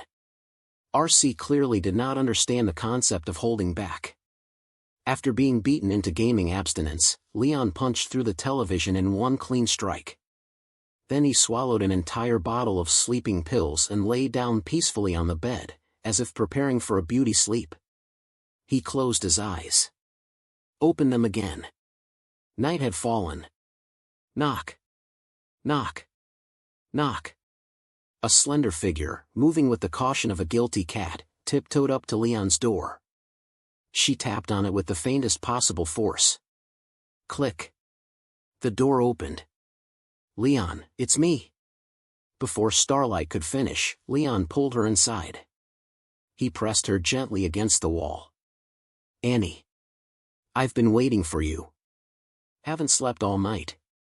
His lie wasn't quite on Butcher's level, but it was respectable. Sorry." She placed her hands against his chest, soft and weak, more symbolic resistance than real. "I was worried Huey might misunderstand, so I waited until he fell asleep before coming." Their eyes met. Leon's gaze was absurdly, devastatingly tender. Her heart skipped. She inhaled slowly. And, as if compelled by something she couldn't quite name, Annie closed her eyes. Number 50. The foyer. Open the door. However, what Starlight had imagined did not happen. Instead, Leon scooped her up in a bridal carry, pushed open the window, and leapt down onto RC, already idling below in motorcycle mode. RC gave what could only be described as a mechanical sigh and carried the two of them to a small wooded area not far from the motel. The entire ride. Realizing she had misunderstood his intentions, Starlight didn't dare open her eyes. Her fair cheeks were flushed red, like a ripe apple. Only after RC's low engine hum faded and Leon set her back down on solid ground did she finally open her eyes again. She looked at him as if nothing had happened. "Leon, what are we doing here?" she asked, though she clearly knew. "Doing something you want to do." Leon answered without hesitation. "Ah." Her face turned even redder. "What are you thinking, Annie?" Leon ruffled her hair with a laugh. "You came to learn how to control your powers, didn't you? What else would we be doing, you?" "And no." Starlight lowered her head shyly. Though compared to someone like Dr. Helen Cho, she clearly lacked the same physical confidence. Even trying to hide her Imbara asterisks meant didn't quite succeed. Leon could clearly see the mortified expression on her face, the kind where someone feels like they could dig out an entire Malibu mansion with their toes. He blinked. Was she really this innocent? Why did it feel like he was the one being baited? The most skilled hunters often appear as prey. Whatever, he thought. As long as there's something to do. He chuckled inwardly and got to work. Don't misunderstand. Power training. This place is secluded, Leon said lightly. Practicing here won't disturb anyone. You don't seriously want to turn yourself into a 1,000-degree light bulb back at the motel, do you? If you did that, Butcher might actually try to kill you. Good point. Starlight muttered sheepishly. All right. Let's begin. Leon stepped behind her. One arm wrapped around her waist. The other covered the back of her hand, their fingers interlacing. This. Relax, Leon said patiently. Calm down and feel the energy flowing from my palm. It works best when our hands are pressed together like this. Oh, is that so? What she wanted to ask was, did the rest of their bodies need to be this close too? But when she saw the seriousness on his face, she swallowed the question. Night breeze drifted softly through the trees. Standing like this wasn't so bad. The warmth of his body made focusing on the energy easier. At least that's what she told herself. In truth, Leon wasn't thinking that far ahead. Do you feel it? He asked quietly. My energy? Yes, but I can't seem to absorb it. She frowned slightly, unsatisfied. She tried harder, drawing it in, but couldn't find the rhythm. Of course you can't, Leon said calmly. You'd have to be a miracle worker to absorb nuclear energy directly, he thought. It had taken him a long time to master converting and regulating his own reactor-level output. Try again now. He subtly shifted the energy in his palm, converting it into an electrical output. Wait. Her eyes widened. I can absorb it now. She turned eagerly to share her excitement. Leon, however, had leaned just a little closer. What happened next was brief, unexpected, and better left unspoken. Sorry, I didn't mean to. They separated instantly. Starlight spun back around, flustered, pressing her hand against his mouth before he could finish. I know. It was my fault. I wasn't paying attention. She lowered her head, blaming herself. That was just an accident, right? Leon asked smoothly. Machem. She nodded rapidly. At this point, she probably would have agreed to anything, just to steady her conscience. Then we're fine. Let's continue. Leon licked his lips subtly. Tuition had been paid. He might as well teach something real. This time, put your hand over mine. She obeyed. Okay. Boom. Without warning, Leon fired a palm repulsor blast, instantly blasting apart a tree directly in front of them. So fast. How did you do that? She asked, amazed. This time, she resisted the urge to turn around immediately. Though part of her felt it was a little regrettable. After all, Leon wasn't the only one with a curious appetite. Want me to go slower? Yes. He began charging deliberately, 2.5 minutes of steady energy buildup. Starlight focused intensely this time, carefully observing the flow. It almost felt like solving a problem with the answer sheet right in front of her. Want to try? Leon asked. She nodded immediately and placed her hand beneath his again. Leon released a measured current for her to draw from. Out here in the wilderness, there was no grid to siphon from, so he became the power source. Boom. Failed. Her blast scattered outward as a diffuse photonic shockwave, stripping leaves from the surrounding trees but lacking focus. The steps were the same. Why was the result completely different? It's fine, Leon said softly, brushing her hair back. Annie. As long as you want to keep trying. I'll stay with you. However long it takes. Leon. Her voice softened, emotions blurring. They continued practicing. Then, during one attempt, whether from miscalculation or Leon's subtly increasing output, Starlight suddenly began to float. She rose slowly. Then dropped. Ah. Leon, I'm falling. It's okay. I've got you. Leon slid forward just in time, cushioning her fall with his own body, much like when he once caught Tony during a crash. Only this time, it was less stable. Leon, crafty as ever, failed to steady her properly. And Starlight, forgetting her own enhanced durability, didn't resist much either. Lightning struck twice. And from there, well, human nature. 3 hours later. She has company. RC's voice came through Leon's Bluetooth link, now in Sentinel mode Overwatch. Leon's lips curved slightly. Starlight, glowing faintly gold, had no idea what was about to happen.